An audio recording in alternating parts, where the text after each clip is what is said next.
ਤਾਂ ਹੀ ਤਸਵੀਰਾਂ 'ਚ ਤੁਸੀਂ ਵੇਖਿਆ ਹੋਵੇਗਾ ਕਿ ਕਿਸ ਤਰੀਕੇ ਦੇ ਨਾਲ ਤਲਵਾਰਾਂ ਚਲਾਈਆਂ ਜਾ ਰਹੀਆਂ ਸੀ, ਇੱਕ ਦੂਜੇ ਦੀਆਂ ਦਸਤਾਰਾਂ ਲਾਈਆਂ ਜਾ ਰਹੀਆਂ ਸੀ, ਧੱਕਮ ਧੱਕੇ ਹੋ ਰਹੇ ਸੀ, ਮਾਰ ਕੁਟਾਪਾ ਹੋ ਰਿਹਾ ਸੀ, ਜਿਸ ਦੇ ਦੌਰਾਨ ਕਈ ਲੋਕ ਨੇ ਜਿਹੜੇ ਉੱਥੇ ਜ਼ਖਮੀ ਵੀ ਹੋਏ। ਕਹਿੰਦੇ ਕਿ ਇੱਕ ਧਿਰ ਜਿਹੜੀ ਕਮੇਟੀ ਦੇ ਕਾਬਜ਼ ਸੀ ਉਹ ਗੁਰਦੁਆਰਾ ਸਾਹਿਬ ਦੇ ਅੰਦਰ ਬੈਠੀ ਸੀਗੀ, ਇੰਨੇ ਨੂੰ ਦੂਸਰੀ ਧਿਰ ਆਉਂਦੀ ਹੈਗੀ ਆ ਤੇ ਥੋੜਾ ਬਹੁਤ ਬੋਲ ਬਰਾਲਾ ਹੁੰਦਾ, ਉਸ ਤੋਂ ਬਾਅਦ ਜਿਹੜਾ ਕੁੱਟ ਕਟਾਪਾ ਸ਼ੁਰੂ ਹੋ ਜਾਂਦਾ। ਸੇਵਾ ਨੂੰ ਹੀ ਲੈ ਕੇ ਝਗੜੇ ਹੁੰਦੇ ਨੇ, ਆਪਾਂ ਦੇਖੇ ਨੇ ਕਿ ਪੱਗਾਂ ਲਹਿੰਦੀਆਂ ਨੇ, ਮਾਰ ਕੁਟਾਪਾ ਹੁੰਦਾ ਹੈਗਾ ਵੀ ਸੇਵਾ ਨਹੀਂ, ਤੂੰ ਨਹੀਂ ਠੀਕ ਕਰ ਰਿਹਾ, ਮੈਂ ਠੀਕ ਕਰਾਂਗਾ, ਮੈਨੂੰ ਦਿਓ ਸੇਵਾ। ਉਹ ਜਿਹੜੀ ਕਮੇਟੀ ਬਣਾਈ ਗਈ ਸੀ ਉਹਨੂੰ ਤਕਰੀਬਨ 3-3.5 ਸਾਲ ਹੋ ਚੁੱਕੇ ਸੀਗੇ ਔਰ ਇਹਨਾਂ ਦੇ ਉੱਪਰ ਕੋਈ ਕੇਸ ਵਗੈਰਾ ਵੀ ਚੱਲ ਰਹੇ ਸੀ। ਜਿਹੜੀ ਦੂਜੀ ਧਿਰ ਕਾਬਜ਼ ਹੋਣਾ ਚਾਹੁੰਦੀ ਸੀ ਕਮੇਟੀ ਦੇ ਉੱਪਰ, ਉਹ ਇੱਕ ਕਮੇਟੀ ਦੇ ਬੰਦੇ ਦੱਸ ਰਹੇ ਨੇ ਕਿ ਉਸ ਧਿਰ ਦੇ ਵੱਲੋਂ ਜਿਹੜੇ ਉਹ ਕੇਸ ਵਗੈਰਾ ਵੀ ਇਹਨਾਂ ਦੇ ਉੱਪਰ ਪਾਏ ਗਏ ਸੀਗੇ। ਈਵਨ ਹੈ ਕਿ ਆਪਾਂ ਗੁਰਦੁਆਰੇ ਤੇ ਇੱਕ ਪਾਸੇ ਰਹਿ ਕੇ ਸ਼ਮਸ਼ਾਨ ਘਾਟਾਂ ਦੀ ਪ੍ਰਧਾਨਗੀ ਵਾਸਤੇ ਆਪਾਂ ਝਗੜੇ ਕਰ ਰਹੇ ਹਾਂ, ਜਿਹੜੇ ਕਿ ਬਹੁਤ ਨਿੰਦਣਯੋਗ ਹੈ। ਬਾਕੀ ਇਹਦੇ ਵਿੱਚ ਸਾਡਾ ਆਮ ਪਬਲਿਕ ਦਾ ਕਸੂਰ ਵੀ ਨਹੀਂ ਹੈਗਾ। ਸਾਡੇ ਲੀਡਰ, ਸਾਡੇ ਪ੍ਰਧਾਨ, ਸਾਡੇ ਜਥੇਦਾਰੀ ਇੰਨੇ ਕਰਪਟ ਹੋ ਗਏ, ਇੰਨੇ ਬੇਗੁਰੇ ਹੋ ਗਏ ਕਿ ਉਹ ਸਾਨੂੰ ਸੇਧ ਤੋਲਣ ਜੋਗੇ ਰਹੇ ਨਹੀਂ ਹੈਗੇ। ਜਿਹੜੀ ਸੇਵਾ ਕਰਨੀ ਆ ਤੇ ਉਹ ਸੇਵਾ ਦਾ ਫਲ ਤੁਹਾਨੂੰ ਆਪਣੇ ਆਪ ਮਿਲਦਾ। ਲੜਾਈ ਕਰਨ ਦੀ ਲੋੜ ਨਹੀਂ ਹੁੰਦੀ, ਬਿਲਕੁਲ ਸੇਵਾ ਕਰਨ ਦੀ ਲੋੜ ਹੈ। ਸੇਵਾ ਕਰਕੇ ਦਿਖਾਓ। ਵਾਕਿਆ ਹੀ ਜਿਹੜਾ ਪ੍ਰਧਾਨਗੀ ਦਾ ਸਰੂਰ ਹੈ ਲੋਕਾਂ ਤੇ ਵੱਧ ਚੜ ਕੇ ਬੋਲਦਾ, ਤਾਂ ਮੈਨੂੰ ਲੱਗਦਾ ਇਹਨਾਂ ਦੀ ਗੱਲ ਸੱਚ ਹੈ ਕਿ ਸੇਵਾ ਲਈ ਕੋਈ ਨਹੀਂ ਲੜਦਾ, ਮੇਵੇ ਲਈ ਸਾਰੇ ਲੜਦੇ ਨੇ। ਕਿ ਜਿਹੜੇ ਤੌਰ ਤਰੀਕੇ ਕਾਨੂੰਨ ਬਣਾਏ ਗਏ ਨੇ, ਘੱਟੋ ਘੱਟ ਉਹਨਾਂ ਦੀ ਪਾਲਣਾ ਤਾਂ ਹੋਵੇ ਨਾ। ਕਿ ਅਗਰ 5 ਸਾਲ ਦੇ ਲਈ ਕਮੇਟੀ ਕੋਈ ਚੁਣੀ ਗਈ ਹੈ ਤਾਂ 5 ਸਾਲ ਬਾਅਦ ਇਲੈਕਸ਼ਨ ਹੋਵੇ ਔਰ ਦੁਬਾਰਾ ਤੋਂ ਫਿਰ ਜਿਹੜੀ ਇਹ ਕਮੇਟੀ ਚੁਣੀ ਜਾਵੇ, ਲੋਕ ਜਿਹਨੂੰ ਪਸੰਦ ਕਰਨਗੇ ਅੱਗੇ ਲੈ ਆਉਣਗੇ। ਤਾਂ ਸਿੱਖਾਂ ਦੀ ਸਰਮੌਰ ਜਥੇਬੰਦੀ ਜਿਹੜੀ ਖੁਦ ਨੂੰ ਕਹਿੰਦੀ ਹੈ ਸ਼੍ਰੋਮਣੀ ਗੁਰਦੁਆਰਾ ਪ੍ਰਬੰਧਕ ਕਮੇਟੀ, ਉਹ ਹੀ ਇਸ ਮਾਮਲੇ ਦੇ ਵਿੱਚ ਤੁਸੀਂ ਦੇਖੋ ਕਿੱਥੇ ਖੜੀ ਹੈਗੀ ਹੈ। ਇਹ ਚੀਜ਼ ਨੂੰ ਸੋਚਣ ਦੀ ਜ਼ਰੂਰ ਲੋੜ ਹੈਗੀ ਆ। ਕੋਈ ਵੀ ਧਿਰ ਹੈਗੀ ਹੈ, ਚਾਹੇ ਕੋਈ ਵੀ ਬੰਦਾ ਹੈਗਾ, ਕੋਈ ਵੀ ਇਨਸਾਨ ਹੈਗਾ, ਉਹ ਘੱਟੋ ਘੱਟ ਗੁਰੂ ਸਾਹਿਬ ਦੀ ਮਰਿਆਦਾ ਤਾਂ ਕਾਇਮ ਰੱਖੇ। ਨਵਦੀਪ ਉੱਥੇ ਜਿਹੜੇ ਸ਼ਸਤਰ ਪਏ ਸੀ ਗੁਰੂ ਮਹਾਰਾਜ ਦੇ ਸਾਹਮਣੇ, ਜਿਹੜੇ ਸ਼ਸਤਰ ਪਏ ਹੁੰਦੇ ਨੇ, ਸਜਾਏ ਹੁੰਦੇ ਨੇ, ਉਹੀ ਚੱਕ ਕੇ, ਉਹੀ ਕਿਰਪਾਨਾਂ ਚੱਕ ਕੇ ਜਿਹੜੀਆਂ ਨੇ ਉਹ ਇੱਕ ਦੂਜੇ ਦੇ ਮਾਰਨ ਲੱਗ ਗਏ ਉੱਥੇ। ਆਪਣੇ ਗੁਰਦੁਆਰੇ ਆ ਤੇ ਉਹਨਾਂ ਦਾ ਕੰਮ ਕੀ ਆ ਵੀ ਬੰਦੇ ਸਪਾਂਸਰ ਕਰ ਲੈਣੇ ਇੰਡੀਆ ਤੋਂ, ਠੀਕ ਆ, ਉਹਨਾਂ ਦੇ ਕੋਲੋਂ ਪੈਸੇ ਲੈ ਲੈਣੇ ਆ ਤੇ ਪੈਸੇ ਲੈ ਕੇ ਜੇਬ 'ਚ ਪਾ ਲੈਣੇ ਆ ਤੇ ਉਹ ਗੌਰਮੈਂਟ ਨੂੰ ਧੋਖਾ ਕਰਦੇ ਆ ਤੇ ਉਹ ਗੁਰੂ ਨੂੰ ਧੋਖਾ ਕਰਦੇ ਆ। ਸੋ ਇਹ ਜਿਹੜੇ ਲੋਕਾਂ ਨੇ ਗੁਰੂ ਘਰਾਂ ਨੂੰ ਬਿਜ਼ਨਸ ਬਣਾਇਆ ਨਾ, ਇਹ ਬਿਜ਼ਨਸ ਨਹੀਂ ਚਾਹੀਦਾ। ਇੱਥੇ ਤਾਂ ਜੇ ਸੇਵਾ ਕਰਨੀ ਆ, ਸੇਵਾ ਤਾਂ ਮੈਂ ਵੀ ਆਪਣੇ ਗੁਰਦੁਆਰੇ ਦਾ ਵਾਈਸ ਪ੍ਰਧਾਨ ਆ।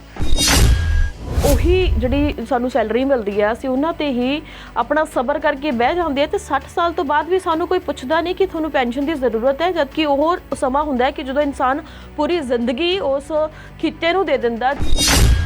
ਆਮ ਆਦਮੀ ਜਿਹੜਾ ਹੈਗਾ, ਜਿਹੜਾ ਹੁਣ ਕਿਉਂਕਿ ਸਰਕਾਰੀ ਨੌਕਰੀਆਂ ਕੋਈ ਜ਼ਿਆਦਾ ਨਹੀਂ ਹੈਗੀਆਂ ਉਸ ਤਰੀਕੇ ਨਾਲ ਜਿਵੇਂ ਪਹਿਲਾਂ ਹੁੰਦੀਆਂ ਸੀ, ਅੱਜ ਤੋਂ 25-30 ਸਾਲ ਪਹਿਲਾਂ ਹੁੰਦੀਆਂ ਸੀਗੀਆਂ। ਅੱਜ ਪ੍ਰਾਈਵੇਟ ਨੌਕਰੀਆਂ ਹੈਗੀਆਂ, ਤਾਂ ਪ੍ਰਾਈਵੇਟ ਨੌਕਰੀਆਂ ਨੂੰ ਕਿਹੜੀ ਪੈਨਸ਼ਨ ਮਿਲਦੀ ਹੈ ਜੀ? ਫੋਰਨ ਦੇ ਵਿੱਚ ਹੁੰਦਾ, ਫੋਰਨ ਦੇ ਵਿੱਚ ਬਕਾਇਦਾ ਤੌਰ ਤੈਅ ਹੁੰਦਾ ਕਿ ਜਿਹੜਾ ਇੰਨੇ ਘੰਟੇ ਦੇ ਇੰਨੇ ਡਾਲਰ ਤੁਸੀਂ ਦੇਣੇ ਹੀ ਦੇਣੇ ਆ। ਅਗਰ ਲੇਬਰਰ ਹੈ ਤਾਂ ਲੇਬਰਰ ਨੂੰ ਇੰਨੇ ਤੁਸੀਂ ਪੇ ਕਰਨੀ ਹੈ। ਪਰ ਇੱਥੇ ਕੋਈ ਪੁੱਛ ਨਹੀਂ ਹੈਗਾ। ਕੋਈ ਜਿੰਨਾ ਮਰਜ਼ੀ, ਕੋਈ ਕਿਸੇ ਨੂੰ ਘੱਟ ਵੀ ਦੇ ਦਿੰਦਾ, ਕੋਈ ਵੱਧ ਵੀ ਦੇ ਦਿੰਦਾ, ਕੋਈ ਜਿੱਦਾਂ ਮਰਜ਼ੀ ਚੱਲੀ ਜਾਵੇ। ਜਦੋਂ ਮੁੱਖ ਮੰਤਰੀ ਬਣਦੇ ਨੇ ਭਗਵੰਤ ਮਾਨ, ਤਾਂ ਉਸ ਵੇਲੇ ਕਿਹਾ ਜਾਂਦਾ ਕਿ ਜਿਹੜੀ ਹੁਣ ਪੈਨਸ਼ਨਾਂ ਜਿਹੜੀਆਂ ਜਾ ਰਹੀਆਂ ਨੇ, ਸਾਬਕਾ ਵਿਧਾਇਕ ਜਿਹੜੇ ਨੇ ਇੱਕ ਤੋਂ ਜ਼ਿਆਦਾ ਪੈਨਸ਼ਨ ਲੈ ਰਹੇ ਨੇ, ਉਸ ਨੂੰ ਲੈ ਕੇ ਕਾਨੂੰਨ ਲਿਆਵਾਂਗੇ। ਫਿਰ ਉਹਨਾਂ ਨੇ ਵਿਧਾਨ ਸਭਾ 'ਚ ਬਕਾਇਦਾ ਤੌਰ ਪਾਸ ਕੀਤਾ, ਗਵਰਨਰ ਦੇ ਸਾਈਨ ਹੋਏ ਔਰ 13 ਅਗਸਤ ਨੂੰ ਜਾ ਕੇ ਜਿਹੜਾ ਉਹ ਨੋਟੀਫਿਕੇਸ਼ਨ ਇਸ ਦਾ ਜਾਰੀ ਹੋਇਆ ਜੀ। ਉਹ ਕਹਿੰਦੇ ਕਿ ਕਾਨੂੰਨ ਜਿਹੜਾ ਉਹ ਹੁਣ ਬਣਿਆ, ਅਸੀਂ ਵਿਧਾਇਕ ਹੈਗੇ ਆ ਪਹਿਲਾਂ ਦੇ। ਉਹ ਕਹਿੰਦੇ ਕਿ ਜਿੱਦਣ ਤੋਂ ਕਾਨੂੰਨ ਬਣਿਆ ਤੁਸੀਂ ਉਦੋਂ ਤੋਂ ਲਾਗੂ ਕਰੋ। ਉਸ ਦਿਨ ਤੋਂ ਜਿਹੜੇ ਵਿਧਾਇਕ ਜਿਹੜੇ ਉਹ ਹੁਣ ਬਣੇ ਨੇ ਵਿਧਾਇਕ, ਉਹ ਅਗਰ ਸਾਬਕਾ ਹੋਣਗੇ ਤਾਂ ਉਹਨਾਂ ਦੇ ਉੱਪਰ ਇਹ ਕਾਨੂੰਨ ਲਾਗੂ ਹੋਵੇ, ਪੁਰਾਣਿਆਂ ਦੇ ਉੱਪਰ ਕਾਨੂੰਨ ਨਾ ਲਾਗੂ ਹੋਵੇ।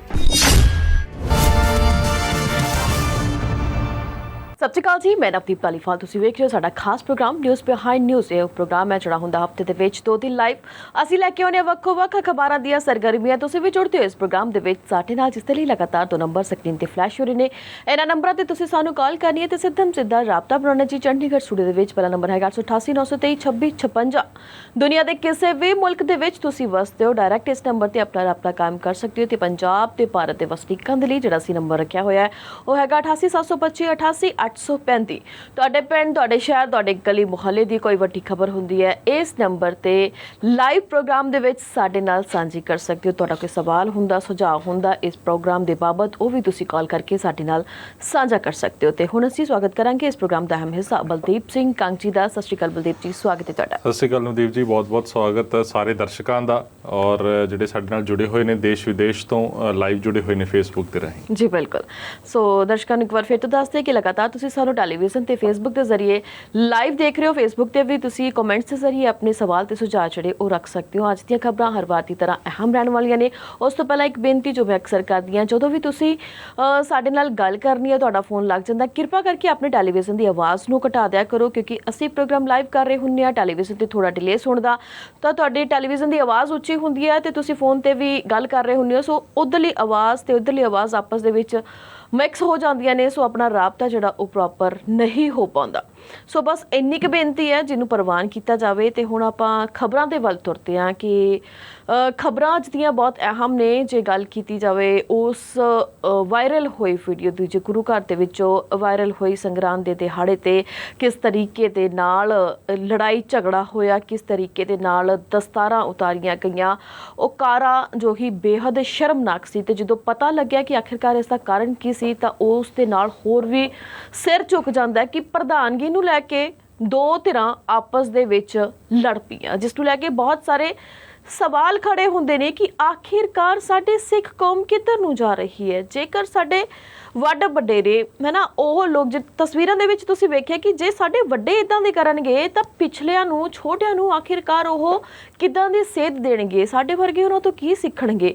ਸੋ ਬਹੁਤ ਕੁਝ ਹੈ ਜਿਹੜਾ ਘਮਸਾਨ ਮਚਿਆ ਹੋਇਆ। ਆਖਿਰਕਾਰ ਕਈ ਸਵਾਲ ਉੱਠਦੇ ਨੇ। ਸਭ ਤੋਂ ਪਹਿਲਾਂ ਕਈ ਪ੍ਰੋਗਰਾਮਾਂ ਦੇ ਵਿੱਚ ਆਪਾਂ ਗੱਲ ਕਰਦੇ ਹਾਂ ਕਿ ਪਿੰਡਾਂ ਦੇ ਵਿੱਚ ਗੁਰੂ ਘਰਾਂ ਨੂੰ ਲੈ ਕੇ ਲੜਾਈਆਂ ਹੁੰਦੀਆਂ ਨੇ। ਕਹਿੰਦੇ ਨੇ ਜੀ ਇਹ ਜੱਟਾਂ ਦਾ ਗੁਰਦੁਆਰਾ ਹੈ ਜੀ, ਇਹ ਹੋਰ ਕਿਸੇ ਕਾਸਟ ਦਾ ਗੁਰਦੁਆਰਾ ਹੈ ਜੀ। 3-3 4-4 ਗੁਰਦੁਆਰੇ ਨੇ, ਉਹਨਾਂ ਦੇ ਅੱਡੋ ਅੱਡ ਸਪੀਕਰ ਚੱਲਦੇ ਨੇ। ਕਿਤੇ ਅਰਦਾਸ ਹੋ ਰਹੀ ਹੁੰਦੀ ਹੈ, ਕਿਤੇ ਹੁਕਮਨਾਮਾ ਪੜ੍ਹਿਆ ਜਾ ਰਿਹਾ ਹੁੰਦਾ, ਕਿਤੇ ਪਾਠ ਚੱਲ ਰਿਹਾ ਹੁੰਦਾ। ਸੋ ਉਸ ਚੀਜ਼ ਨੂੰ ਲੈ ਕੇ ਵੀ ਬਹੁਤ ਸਾਰੇ ਵਿਵਾਦ ਨੇ ਜਿਹੜੇ ਉਹ ਉੱਠਦੇ ਨੇ। ਤਾਂ ਵੀ ਕੀ ਹਰੇਕ ਪਿੰਡ ਦੇ ਵਿੱਚ ਇੱਕ ਗੁਰੂ ਘਰ ਨਹੀਂ ਹੋ ਸਕਦਾ? ਕੀ ਸਾਰੇ ਲੋਕ ਇੱਕ ਗੁਰੂ ਘਰ ਦੇ ਵਿੱਚ ਨਹੀਂ ਜਾ ਸਕਦੇ? ਕੀ ਪ੍ਰਧਾਨਗੀ ਨੂੰ ਲੈ ਕੇ ਲੜਾਈਆਂ ਝੜਪ ਹੋਣੀਆਂ ਜ਼ਰੂਰੀ ਨੇ? ਕੀ ਮਰਿਆਦਾ ਤੋਂ ਉੱਤੇ ਵੀ ਕੋਈ ਚੀਜ਼ ਹੈ? ਕਿ ਅਸੀਂ ਕਹਿੰਦੇ ਹਾਂ ਕਿ ਸ਼ਬਦ ਗੁਰੂ ਹੈ, ਅਸੀਂ ਗੁਰੂ ਘਰ ਮੱਥਾ ਟੇਕਣ ਦੇ ਲਈ ਜਾਂਦੇ ਹਾਂ, ਅਸੀਂ ਸ਼੍ਰੀ ਗੁਰੂ ਗ੍ਰੰਥ ਸਾਹਿਬ ਦੇ ਵਿੱਚ ਦਰਜ ਬਾਣੀ ਨੂੰ ਪੜ੍ਹਦੇ ਹਾਂ। ਜਦ ਕਿ ਅਸੀਂ ਉਸ ਦਰਜ ਬਾਣੀ ਨੂੰ ਪੜ੍ਹਿਆ ਹੀ ਨਹੀਂ, ਉੱਥੋਂ ਕੁਝ ਸਿੱਖਿਆ ਹੀ ਨਹੀਂ, ਤਾਂ ਉਸ ਦਾ ਮਤਲਬ ਕੀ ਰਹਿ ਜਾਂਦਾ? ਕਿ ਹੁਣ ਮੈਨੂੰ ਲੱਗਦਾ ਕਿ ਹੁਣ ਸਿੱਖ ਕੌਮ ਦੇ ਵਿੱਚ, ਸਾਡੇ ਪੰਥ ਦੇ ਵਿੱਚ ਪ੍ਰਧਾਨਗੀਆਂ ਨੂੰ ਲੈ ਕੇ ਸ਼ੁਰੂ ਤੋਂ ਲੈ ਕੇ ਹੁਣ ਤੱਕ, ਵੱਡੇ ਅਹੁਦੇ ਤੋਂ ਲੈ ਕੇ ਛੋਟੇ ਛੋਟੇ ਗੁਰੂ ਘਰਾਂ ਤੱਕ ਜਿਹੜੀਆਂ ਪ੍ਰਧਾਨਗੀਆਂ ਨੇ ਉਹ ਜ਼ਿਆਦਾ ਲੋਕਾਂ ਤੇ ਭਾਰੂ ਪੈ ਰਹੀਆਂ ਨੇ ਕਿ ਜਿਹੜਾ ਗੁਰਬਾਣੀ ਦਾ ਅਸਰ ਲੋਕਾਂ ਤੇ ਘਟਦਾ ਦਿਖਾਈ ਦੇ ਰਿਹਾ ਹੈ। ਪ੍ਰਧਾਨਗੀ ਦਾ ਜਿਹੜਾ ਸਰੂਰ ਹੈ ਉਹ ਵੱਧਦਾ ਦਿਖਾਈ ਦੇ ਰਿਹਾ। ਤਾਂ ਹੀ ਤਸਵੀਰਾਂ 'ਚ ਤੁਸੀਂ ਵੇਖਿਆ ਹੋਵੇਗਾ ਕਿ ਕਿਸ ਤਰੀਕੇ ਦੇ ਨਾਲ ਤਲਵਾਰਾਂ ਚਲਾਈਆਂ ਜਾ ਰਹੀਆਂ ਸੀ, ਇੱਕ ਦੂਜੇ ਦੀਆਂ ਦਸਤਾਰਾਂ ਲਾਈਆਂ ਜਾ ਰਹੀਆਂ ਸੀ, ਧੱਕਮ ਧੱਕੇ ਹੋ ਰਹੇ ਸੀ, ਮਾਰ ਕੁਟਾਪਾ ਹੋ ਰਿਹਾ ਸੀ, ਜਿਸ ਦੇ ਦੌਰਾਨ ਕਈ ਲੋਕ ਨੇ ਜਿਹੜੇ ਉੱਥੇ ਜ਼ਖਮੀ ਵੀ ਹੋਏ। ਸੋ ਇਸ ਪੂਰੀ ਖਬਰ ਦੇ ਲਈ ਆਪਾਂ ਵਧਾਂਗੇ ਬਲਦੀਪ ਜੀ ਵੱਲ। ਬਲਦੀਪ ਜੀ, ਤੁਹਾਡਾ ਕੀ ਕਹਿਣਾ ਹੈ? ਨਵਦੀਪ, ਗੁਰਦੁਆਰਿਆਂ ਦੇ ਵਿੱਚ, ਗੁਰਦੁਆਰਾ ਸਾਹਿਬ ਦੇ ਵਿੱਚ ਸੇਵਾ ਭਾਵ ਜਿਹੜਾ ਹੁੰਦਾ ਉਹ ਸਿਖਾਇਆ ਜਾਂਦਾ। ਕੋਈ ਬੱਚਾ ਜਾਵੇ ਉਹ ਸਿੱਖਦਾ ਉੱਥੇ ਜਾ ਕੇ ਕਿ ਸੇਵਾ ਕੀ ਹੁੰਦੀ ਹੈ, ਕਿਵੇਂ ਕਰਨੀ ਹੈ। ਉਹਦੇ 'ਚ ਨਿਮਰਤਾ ਜਿਹੜੀ ਆ ਉਹ ਦੇਖਣ ਨੂੰ ਮਿਲਦੀ ਹੈਗੀ ਹੈ। ਸੇਵਾ ਭਾਵ ਦੇ ਵਿੱਚ ਕੋਈ ਛੋਟਾ ਵੱਡਾ ਨਹੀਂ ਹੁੰਦਾ, ਬਰਾਬਰ ਜਿਹੜਾ ਉਹ ਮੰਨਿਆ ਜਾਂਦਾ। ਪਰ ਪਿਛਲੇ ਦਿਨਾਂ ਦੇ ਵਿੱਚ ਹੈਰਾਨਗੀ ਵਾਲੀ ਗੱਲ ਹੈ, ਜਾਂ ਪਿਛਲੇ ਸਮਿਆਂ 'ਚ ਕਹਿ ਲਓ ਹੈਰਾਨਗੀ ਵਾਲੀ ਗੱਲ ਹੈ, ਸੇਵਾ ਨੂੰ ਹੀ ਲੈ ਕੇ ਝਗੜੇ ਹੁੰਦੇ ਨੇ। ਆਪਾਂ ਦੇਖੇ ਨੇ ਕਿ ਪੱਗਾਂ ਲਹਿੰਦੀਆਂ ਨੇ, ਮਾਰ ਕੁਟਾਪਾ ਹੁੰਦਾ ਹੈਗਾ ਵੀ ਸੇਵਾ ਨਹੀਂ, ਤੂੰ ਨਹੀਂ ਠੀਕ ਕਰ ਰਿਹਾ, ਮੈਂ ਠੀਕ ਕਰਾਂਗਾ, ਮੈਨੂੰ ਦੋ ਸੇਵਾ, ਮੈਂ ਕਰਨਾ ਚਾਹੁੰਦਾ ਠੀਕ, ਤੂੰ ਸੇਵਾ ਠੀਕ ਨਹੀਂ ਕਰ ਰਿਹਾ ਹੈਗਾ। ਤੋ ਇਹ ਜਿਹੜਾ ਹੈਗਾ ਨਾ ਵੀ ਕਿ ਸੇਵਾ ਜਦੋਂ ਕਿ ਆਪਾਂ ਦੇਖਿਆ ਹੋਵੇਗਾ ਤੁਸੀਂ ਕਈ ਵਾਰ ਤੁਸੀਂ ਦੇਖਿਆ ਹੋਣਾ ਕਿ ਕਿਸੇ ਪ੍ਰਬੰਧਕ, ਜਿਵੇਂ ਗੁਰਦੁਆਰਾ ਸਾਹਿਬ ਦਾ ਪ੍ਰਬੰਧਕ ਹੁੰਦਾ, ਉਹਨੂੰ ਲਿਖਿਆ ਹੁੰਦਾ ਮੁੱਖ ਸੇਵਾਦਾਰ, ਲਿਖਿਆ ਹੁੰਦਾ ਮੁੱਖ ਸੇਵਾਦਾਰ। ਪਰ ਜਿਸ ਤਰੀਕੇ ਨਾਲ ਇਹ ਤਸਵੀਰਾਂ ਕੱਲ ਨਿਕਲ ਕੇ ਆਈਆਂ ਨੇ ਨਵਦੀਪ, ਉਹ ਵਾਕਈ ਹੈਰਾਨ ਕਰਨ ਵਾਲੀਆਂ ਨੇ ਵੀ ਇਹ ਸੇਵਾ ਕੀ ਕਰਨਗੇ। ਜਿਹੜੇ ਆਪਸ ਦੇ ਵਿੱਚ ਹੀ ਇੰਨੇ ਜ਼ਿਆਦਾ ਉਲਝੇ ਹੋਏ ਨੇ, ਚਾਹੇ ਜਿਹੜੀ ਉਹ ਧਿਰ ਹੈਗੀ ਹੈ ਜਿਹੜੀ ਕਮੇਟੀ ਦੇ ਉੱਪਰ ਕਾਇਮ ਹੈਗੀ ਹੈ ਗੁਰਦੁਆਰਾ ਸਾਹਿਬ ਦੀ, ਚਾਹੇ ਉਹ ਧਿਰ ਹੈਗੀ ਹੈ ਜਿਹੜੀ ਕਾਇਮ ਹੋਣ ਦੇ ਲਈ ਉੱਥੇ ਕੁੱਟ-ਕਟਾਪਾ ਕਰ ਰਹੀ ਹੈਗੀ ਹੈ।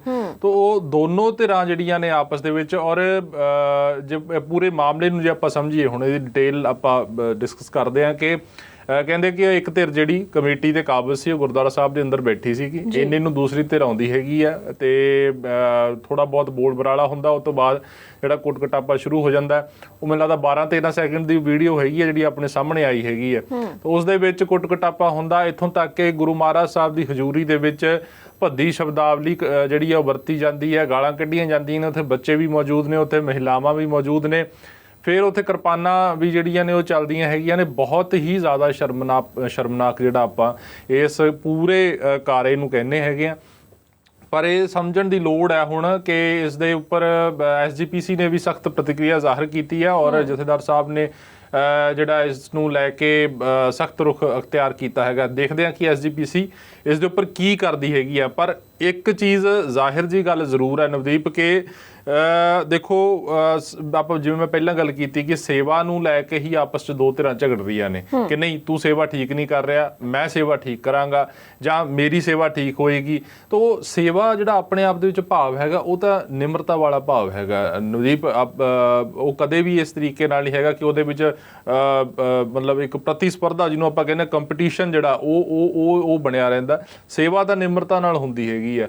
ਔਰ ਦੂਜੀ ਇਹ ਗੱਲ ਇਹਦੇ ਵਿੱਚ ਨਿਕਲ ਕੇ ਸਾਹਮਣੇ ਆ ਰਹੀ ਹੈ ਕਿ ਉਹ ਜਿਹੜੀ ਕਮੇਟੀ ਬਣਾਈ ਗਈ ਸੀ ਉਹਨੂੰ ਤਕਰੀਬਨ 3-3.5 ਸਾਲ ਹੋ ਚੁੱਕੇ ਸੀਗੇ, ਔਰ ਇਹਨਾਂ ਦੇ ਉੱਪਰ ਕੋਈ ਕੇਸ ਵਗੈਰਾ ਵੀ ਚੱਲ ਰਹੇ ਸੀ। ਜਿਹੜੀ ਦੂਜੀ ਧਿਰ ਕਾਬਜ਼ ਹੋਣਾ ਚਾਹੁੰਦੀ ਸੀ ਕਮੇਟੀ ਦੇ ਉੱਪਰ, ਉਹ ਇੱਕ ਕਮੇਟੀ ਦੇ ਬੰਦੇ ਦੱਸ ਰਹੇ ਨੇ ਕਿ ਉਸ ਧਿਰ ਦੇ ਵੱਲੋਂ ਜਿਹੜੇ ਉਹ ਕੇਸ ਵਗੈਰਾ ਵੀ ਇਹਨਾਂ ਦੇ ਉੱਪਰ ਪਾਏ ਗਏ ਸੀਗੇ। ਤਾਂ ਕਹਿੰਦੇ ਕਿ ਸਾਡਾ 4 ਸਾਲ ਦੀ ਟਰਮ ਸੀਗੀ, ਉਹਦੇ ਚੋਂ 6 ਮਹੀਨੇ ਸਾਡੇ ਰਹਿ ਗਏ ਸੀਗੇ, 4-5 ਮਹੀਨੇ 6 ਮਹੀਨੇ ਰਹਿ ਗਏ ਸੀ। ਉਸ ਤੋਂ ਬਾਅਦ ਦੁਬਾਰਾ ਤੋਂ ਜਿਹੜੀ ਆ ਉਹ ਕਮੇਟੀ ਦੇ ਉੱਪਰ ਕਿਹੜੀ ਧਿਰ ਨੇ ਕਾਬਜ਼ ਹੋਣਾ ਉਸ ਚੁਣੇ ਜਾਣਾ ਸੀਗਾ। ਤਾਂ ਪਰ ਉਸ ਤੋਂ ਪਹਿਲਾਂ ਹੀ ਇਹ ਚੀਜ਼ ਹੋਣੀ ਮੰਦਭਾਗਾ ਜ਼ਰੂਰ ਹੈ ਨਵਦੀਪ ਜੀ। ਬਿਲਕੁਲ। ਤੇ ਕਾਲਰ ਵੀ ਲਗਾਤਾਰ ਸਾਡੇ ਨਾਲ ਬਣ ਰਹੇ ਨੇ, ਉਹਨਾਂ ਦੇ ਨਾਲ ਵੀ ਗੱਲਬਾਤ ਕਰਦੇ ਜਾਵਾਂਗੇ। ਸਤਿ ਸ਼੍ਰੀ ਅਕਾਲ ਜੀ, ਸਵਾਗਤ ਹੈ ਜੀ ਤੁਹਾਡਾ। ਧੰਨਵਾਦ ਜੀ। ਆਪ ਦੋਨਾਂ ਨੂੰ ਸਤਿ ਸ੍ਰੀ ਅਕਾਲ। ਪਿਆਰਾ ਸਿੰਘ। ਸਤਿ ਸ਼੍ਰੀ ਅਕਾਲ ਪਿਆਰਾ ਸਿੰਘ ਜੀ, ਸਵਾਗਤ ਹੈ ਜੀ ਤੁਹਾਡਾ। ਸਤਿ ਸ਼੍ਰੀ ਅਕਾਲ ਜੀ। ਸਤਿ ਸ੍ਰੀ ਅਕਾਲ ਜੀ। ਜਿਹੜਾ ਕੁਝ ਹੋਇਆ ਗੁਰੂ ਘਰਾਂ ਵਿੱਚ ਹੋ ਰਿਹਾ ਬਹੁਤ ਹੀ ਨਿੰਦਣਯੋਗ ਹੈ। ਨਿੰਦਾ ਜਿੰਨੀ ਮਰਜ਼ੀ ਕੋਲ ਥੋੜੀ ਆ। ਦੇਖੋ ਇੱਕ ਪਾਸੇ ਅਸੀਂ ਪ੍ਰਦੇਸ਼ਾਂ ਦੇ ਵਿੱਚ ਸਾਡੇ ਬੱਚੇ ਜਾਂ ਔਰਤਾਂ 18-18 ਘੰਟੇ ਕੰਮ ਕਰਕੇ ਕੌਮ ਨੂੰ ਜਾਂ ਹੋਰ ਕੁਛ ਅਨੇਕ ਵਧੀਆ ਕਾਰਜ ਕਰਦੀ ਜਾ ਕੇ ਸਾਡੀ ਕੌਮ ਦੀ ਇੱਜ਼ਤ ਉੱਚੀ ਹੋਏ ਬਣੇ ਆ ਜੀ, ਸਾਡਾ ਸਤਿਕਾਰ ਵਧੇ। ਇੱਕ ਪਾਸੇ ਅਸੀਂ ਥੋੜੇ ਗੱਲਾਂ ਦੀ ਖਾਤਰ ਆਪਾਂ ਦੇਖੋ ਕਿੱਧਰੇ ਲੰਨੇ ਝਗੜੇ 'ਚ ਪੈ ਗਏ ਆ। ਈਵਨ ਹੈ ਕਿ ਆਪਾਂ ਗੁਰਦੁਆਰੇ ਤੇ ਇੱਕ ਪਾਸੇ ਰਹਿ ਕੇ ਸ਼ਮਸ਼ਾਨ ਘਾਟਾਂ ਦੀ ਪ੍ਰਧਾਨਗੀ ਵਾਸਤੇ ਆਪਾਂ ਝਗੜੇ ਕਰ ਰਹੇ ਆ, ਜਿਹੜੇ ਕਿ ਬਹੁਤ ਨਿੰਦਣਯੋਗ ਹੈ। ਬਾਕੀ ਇਹਦੇ ਵਿੱਚ ਸਾਡਾ ਆਮ ਪਬਲਿਕ ਦਾ ਕਸੂਰ ਵੀ ਨਹੀਂ ਹੈਗਾ। ਸਾਡੇ ਲੀਡਰ, ਸਾਡੇ ਪ੍ਰਧਾਨ, ਸਾਡੇ ਜਥੇਦਾਰੀ ਇੰਨੇ ਕਰਪਟ ਹੋ ਗਏ, ਇੰਨੇ ਬੇਗੁਰੇ ਹੋ ਗਏ ਕਿ ਉਹ ਸਾਨੂੰ ਸੇਧ ਦੇਣ ਜੋਗੇ ਰਹੇ ਨਹੀਂ ਹੈਗੇ। ਅਸੀਂ ਉਹਨਾਂ ਦਾ ਅਸਰ ਕਿਤੇ ਜਾ ਨਹੀਂ ਰਿਹਾ, ਉਹਨਾਂ ਹੁਕਮਨਾਮੇ ਦਾ ਕਿਤੇ ਅਸਰ ਨਹੀਂ ਹੋ ਰਿਹਾ ਹੈਗਾ। ਇੱਕ ਤੋਂ ਇੱਕ ਦੂਜਾ ਹੁਕਮਨਾਮਾ ਮਤਲਬ ਦੀ ਖਾਤਰ ਕਰ ਰਹੇ ਨੇ। ਇਸ ਕਰਕੇ ਸਾਡੀ ਕੌਮ ਦਾ ਸੱਤਿਆਨਾਸ਼ ਹੋਣਾ ਹੈ। ਇਹ ਬਹੁਤ ਕੋਈ ਨਵੀਂ ਪੀੜ੍ਹੀ ਵਿੱਚ ਉੱਠੇ, ਕੋਈ ਨਵੇਂ ਵਰਗ ਉੱਠੇ ਤਾਂ ਲੋਕ ਸਾਡੇ ਸੇਧ ਦੇਣ ਤਾਂ ਸਾਡੇ ਲੋਕਾਂ ਨੇ ਬੇਇੱਜ਼ਤੀ ਇਸ ਤੋਂ ਜ਼ਿਆਦਾ ਵੀ ਹੋਰ ਕਰਾਈ ਜਾਣੀ। ਧੰਨਵਾਦ ਜੀ। ਬਹੁਤ ਬਹੁਤ ਧੰਨਵਾਦ ਪਿਆਰਾ ਸਿੰਘ ਜੀ, ਤੁਸੀਂ ਸਾਡੇ ਨਾਲ ਜੁੜੇ। ਅਗਲੇ ਕਾਲਰ ਦੇ ਨਾਲ ਵੀ ਬਣਾਂਗੇ ਜੀ। ਸਤਿ ਸ਼੍ਰੀ ਅਕਾਲ, ਸਵਾਗਤ ਹੈ ਤੁਹਾਡਾ। ਹਾਂਜੀ ਸਤਿ ਸ੍ਰੀ ਅਕਾਲ ਜੀ। ਸਤਿ ਸ਼੍ਰੀ ਅਕਾਲ ਜੀ। ਸਤਿ ਸ਼੍ਰੀ ਅਕਾਲ ਜੀ। ਹਾਂਜੀ ਬੀਬਾ ਸਤਿ ਸ੍ਰੀ ਅਕਾਲ, ਤੁਹਾਨੂੰ ਦੋਨਾਂ ਨੂੰ ਸਤਿ ਸ੍ਰੀ ਅਕਾਲ ਜੀ। ਜੀ ਸਤਿ ਸ਼੍ਰੀ ਅਕਾਲ ਜੀ। ਹਾਂਜੀ ਮੈਂ ਅਜੀਤ ਸਿੰਘ ਸਰਾਂ ਬੋਲਦਾ। ਜੀ ਸਰਾਂ ਸਾਹਿਬ। ਦੇਖੋ ਜੀ, ਗੁਰਦੁਆਰੇ ਦੇ ਵਿੱਚ ਕੋਈ ਵੀ ਹੈ ਜੋ ਪ੍ਰਧਾਨ ਹੈ, ਸੈਕਟਰੀ ਆ, ਕੁਛ ਵੀ ਹੈ, ਮੈਂ ਗੁਰਦੁਆਰੇ 'ਚ ਬੰਬੇ ਵਿੱਚ ਜਿੱਥੇ ਬੜੇ ਸਾਡੇ ਅਨਪੜ੍ਹ ਲੋਕ ਜ਼ਿਆਦਾ ਸੀ, ਪੜ੍ਹੇ ਲਿਖੇ ਘੱਟ ਸੀਗੇ ਜੀ, ਉੱਥੇ ਮੈਂ 25 ਸਾਲ ਸੈਕਟਰੀ ਦੀ ਡਿਊਟੀ ਕੀਤੀ। ਹਾਂਜੀ ਜੀ। ਤੇ ਸਾਰੇ ਕਿਤੇ ਕਿਤੇ ਜਿੱਥੇ ਤੂੰ ਹੋ ਜਾਵੇ, ਮੈਂ ਕਹਿੰਦਾ ਸੀ ਦੇਖ ਆ ਲਓ ਚਾਬੀਆਂ ਤੇ ਤੁਸੀਂ ਕਰ ਲਓ। ਫਿਰ ਉਹਨਾਂ ਮੀਟਿੰਗ ਕਰਕੇ ਨਹੀਂ ਤੁਸੀਂ ਕਰੋ, ਪਰ ਸਾਡੀ ਵੀ ਗੱਲ ਸੁਣੋ। ਮੈਂ ਆਖਿਆ ਮੈਂ ਤੁਹਾਡੀ ਸਾਰਿਆਂ ਦੀ ਗੱਲ ਸੁਣਦਾ, ਮੈਂ ਇਕੱਲਾ ਤਾਂ ਪ੍ਰੋਗਰਾਮ ਬਣਾਉਂਦਾ ਹੀ ਨਹੀਂ ਕੋਈ ਵੀ। ਪ੍ਰਧਾਨ ਕਹਿੰਦਾ ਸੀ ਇਹ ਸਾਲ ਅਰਗਾ ਆਦਮੀ ਤੁਹਾਨੂੰ ਨਹੀਂ ਮਿਲਣਾ, ਤੁਸੀਂ ਕੱਢ ਕੇ ਦੇਖ ਲਓ। ਹਾਂਜੀ ਮੈਂ ਕੀਤਾ ਸਾਰਿਆਂ ਨੂੰ ਖੁਸ਼ ਕਰਕੇ, ਔਰ ਹੁਣ ਤੱਕ ਉਹ ਕਹਿੰਦੇ ਭਾਈ ਤੂੰ ਆ ਕੇ ਗੁਰਦੁਆਰਾ ਸਾਹਿਬ। ਮੈਂ ਆਖਿਆ ਮੈਂ ਹੁਣ ਕੈਨੇਡਾ ਚਲਿਆ ਗਿਆ, ਮੈਂ ਨਹੀਂ ਇੱਥੇ ਆ ਕੇ ਮੈਂ ਇੱਕ ਗੁਰਦੁਆਰੇ ਦਾ 7 ਸਾਲ ਪ੍ਰੈਜ਼ੀਡੈਂਟ ਰਿਹਾ ਜੀ। ਹਾਂਜੀ ਜੀ। ਇੱਕ ਦਫਾ ਉਹਨਾਂ ਨੇ ਮੈਨੂੰ ਕਹਿੰਦੇ ਆ ਭਾਈ 5 ਸਾਲਾਂ ਬਾਅਦ ਮੈਨੂੰ ਕਹਿੰਦੇ ਭਾਈ ਅਸੀਂ ਬਦਲੀ ਕਰਨਾ, ਕੱਲ ਅਸੀਂ ਮੀਟਿੰਗ ਕਰ ਲਿਆ, ਤੁਹਾਨੂੰ ਰੱਖਣਾ ਨਹੀਂ। ਮੈਂ ਆਖਿਆ ਚੱਕੋ ਚਾਬੀਆਂ, ਮੈਨੂੰ ਲੋੜ ਨਹੀਂ ਹੈ, ਮੈਂ ਗੁਰਦੁਆਰੇ 'ਚ ਆਮ ਆਦਮੀ ਵਾਂਗੂ ਆਊਂਗਾ ਤੇ ਤੁਸੀਂ ਜਿਹਨੂੰ ਬਣਾਉਣਾ ਬਣਾ ਲਓ, ਮੈਨੂੰ ਨਹੀਂ ਇਤਰਾਜ਼, ਕੋਈ ਨਹੀਂ ਇਤਰਾਜ਼। 2 ਦਿਨ ਚਾਬੀ ਰੱਖ ਕੇ ਮੈਨੂੰ ਕਹਿੰਦੇ ਭਾਈ ਤੂੰ ਹੀ ਕਰ ਲਾ, ਸਾਥੋਂ ਦੂਸਰਾ ਪ੍ਰਧਾਨ ਨਹੀਂ ਬਣਿਆ ਕੋਈ।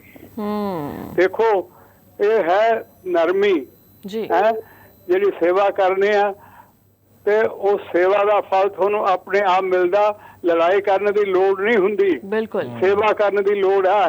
ਸੇਵਾ ਕਰਕੇ ਦਿਖਾਓ, ਸੇਵਾ ਕਰਤ ਹੋਏ ਨੇ ਕਾਮੀ ਤਾਂ ਕੋ ਹੋਤ ਪ੍ਰਾਪਤ ਸੁਆਮੀ। ਹਾਂਜੀ, ਤੇ ਸੇਵਾ ਕਰਨੀ ਬੜੀ ਔਖੀ ਆ, ਇਸ ਤੇ ਤੁਹਾਨੂੰ ਆਪਦਾ ਦਿਲ ਮਾਰਨਾ ਪੈਣਾ, ਆਪਦੀ ਇੱਜ਼ਤ ਮਾਰਨੀ ਪੈਣੀ ਆ। ਚੁੱਪ ਜੋ ਵੀ ਕਹਿੰਦਾ ਉਹਦੀ ਸੁਣ ਲਓ, ਬਹੁਤ ਕੁਝ ਕਹਿੰਦੇ ਆ, ਸਾਰੇ ਕਹਿੰਦੇ ਆ, ਪਰ ਤੁਸੀਂ ਸੁਣਨਾ ਕੰਮ ਕਰੋ, ਸੁਣੋ ਔਰ ਸੇਵਾ ਕਰਦੇ ਰਹੋ। ਜੀ ਇਹ ਮੇਰਾ ਕੰਮ ਆ, ਨਹੀਂ ਤਾਂ ਲੜਾਈਆਂ ਜ਼ਰੂਰ ਹੋਣਗੀਆਂ। ਥੈਂਕ ਯੂ ਜੀ। ਜੀ ਬਹੁਤ ਬਹੁਤ ਧੰਨਵਾਦ ਸਰਾਂ ਸਾਹਿਬ, ਤੁਸੀਂ ਸਾਡੇ ਨਾਲ ਜੁੜੇ। ਅਗਲੇ ਕਾਲਰ ਦੇ ਨਾਲ ਵੀ ਜੁੜਾਂਗੇ ਜੀ। ਸਤਿ ਸ਼੍ਰੀ ਅਕਾਲ, ਸਵਾਗਤ ਹੈ ਤੁਹਾਡਾ। ਨਦੀ ਫਤਿਹ ਕੰਗਰਸ ਸਾਸੀ ਦਾ ਭਨੇਰ ਬੋਲਦਾ ਜੀ ਭਨੇਰ ਸਾਹਿਬ, ਸਵਾਗਤ ਹੈ ਜੀ ਤੁਹਾਡਾ। ਦੇਖ ਗੱਲ ਇਹ ਆ ਵੀ ਇਹ 6 ਵਾਰ ਨਹੀਂ ਹਾਂ ਮੇਵੇ ਨੂੰ ਪੈਂਦੇ ਨੇ। ਦੇਖ ਬਾਹਰ ਵੀ ਇਹੀ ਕੋਈ ਕਰਦੇ ਗੁਰਦੁਆਰੇ, ਜਿੱਦਾਂ ਲੜਾਈ ਗੁਰਦੁਆਰੇ ਹੁੰਦੀ ਆ ਨਾ, ਉਹ ਨਹੀਂ ਹੁੰਦੀ ਹੈਗੀ। ਬਾਹਰ ਵੀ ਦੇਖ ਲਓ ਨਾ, ਬਾਹਰ ਵੀ ਜ਼ਿਆਦਾ ਇਹਨਾਂ ਨੇ ਕੋਈ ਬਾਹਰੋਂ ਕੋਈ ਮੁੰਡੇ ਸੱਦਣੇ ਹੁੰਦੇ ਆ, ਜਾਂ ਕੋਈ ਪੈਸੇ ਦਾ ਚੱਕਰ ਹੁੰਦਾ, ਪੈਸੇ ਪਿੱਛੇ ਲੜਾਈ ਹੁੰਦੀ ਆ। ਜੇ ਪੈਸਾ ਘੱਟ ਜਾਵੇ ਤਾਂ ਲੜਾਈ ਹਟ ਜਾਵੇ ਨਾ, ਉੱਥੇ ਵੀ ਚੌਧਰ ਇਹੀ ਪੈ ਜਾਂਦੀ ਆ। ਸੇਵਾ ਦਾ ਕਹੋ, ਸੇਵਾ ਉਹਦਾ ਝਾੜੂ ਮਾਰੋ, ਕੌਣ ਰੋ ਰਿਹਾ, ਹੁਣ ਕੋਈ ਲੜਾਈ ਨਹੀਂ ਪੈਂਦੀ। ਭਾਂਡੇ ਮਾਂਜ ਲਓ, ਕੋਈ ਰੋਣਾ ਨਹੀਂ ਪੈਂਦਾ, ਰੌਲਾ ਚੌਧਰ ਦਾ ਪੈਂਦਾ। ਹਾਂਜੀ, ਉਹੀ ਕਰਕੇ ਬਾਹਰ ਵੀ ਇਹੀ ਰੰਗ ਲਾਉਂਦੇ ਨੇ, ਇੱਥੇ ਵੀ ਇਹੀ ਲਾਉਂਦੇ ਨੇ, ਕੋਈ ਹੈ ਨਹੀਂ ਹਾਲ ਬੋਲੇ ਇਹਨਾਂ ਦਾ। ਜੀ ਜੀ ਬਹੁਤ ਬਹੁਤ ਧੰਨਵਾਦ ਜੀ, ਤੁਸੀਂ ਸਾਡੇ ਨਾਲ ਜੁੜੇ।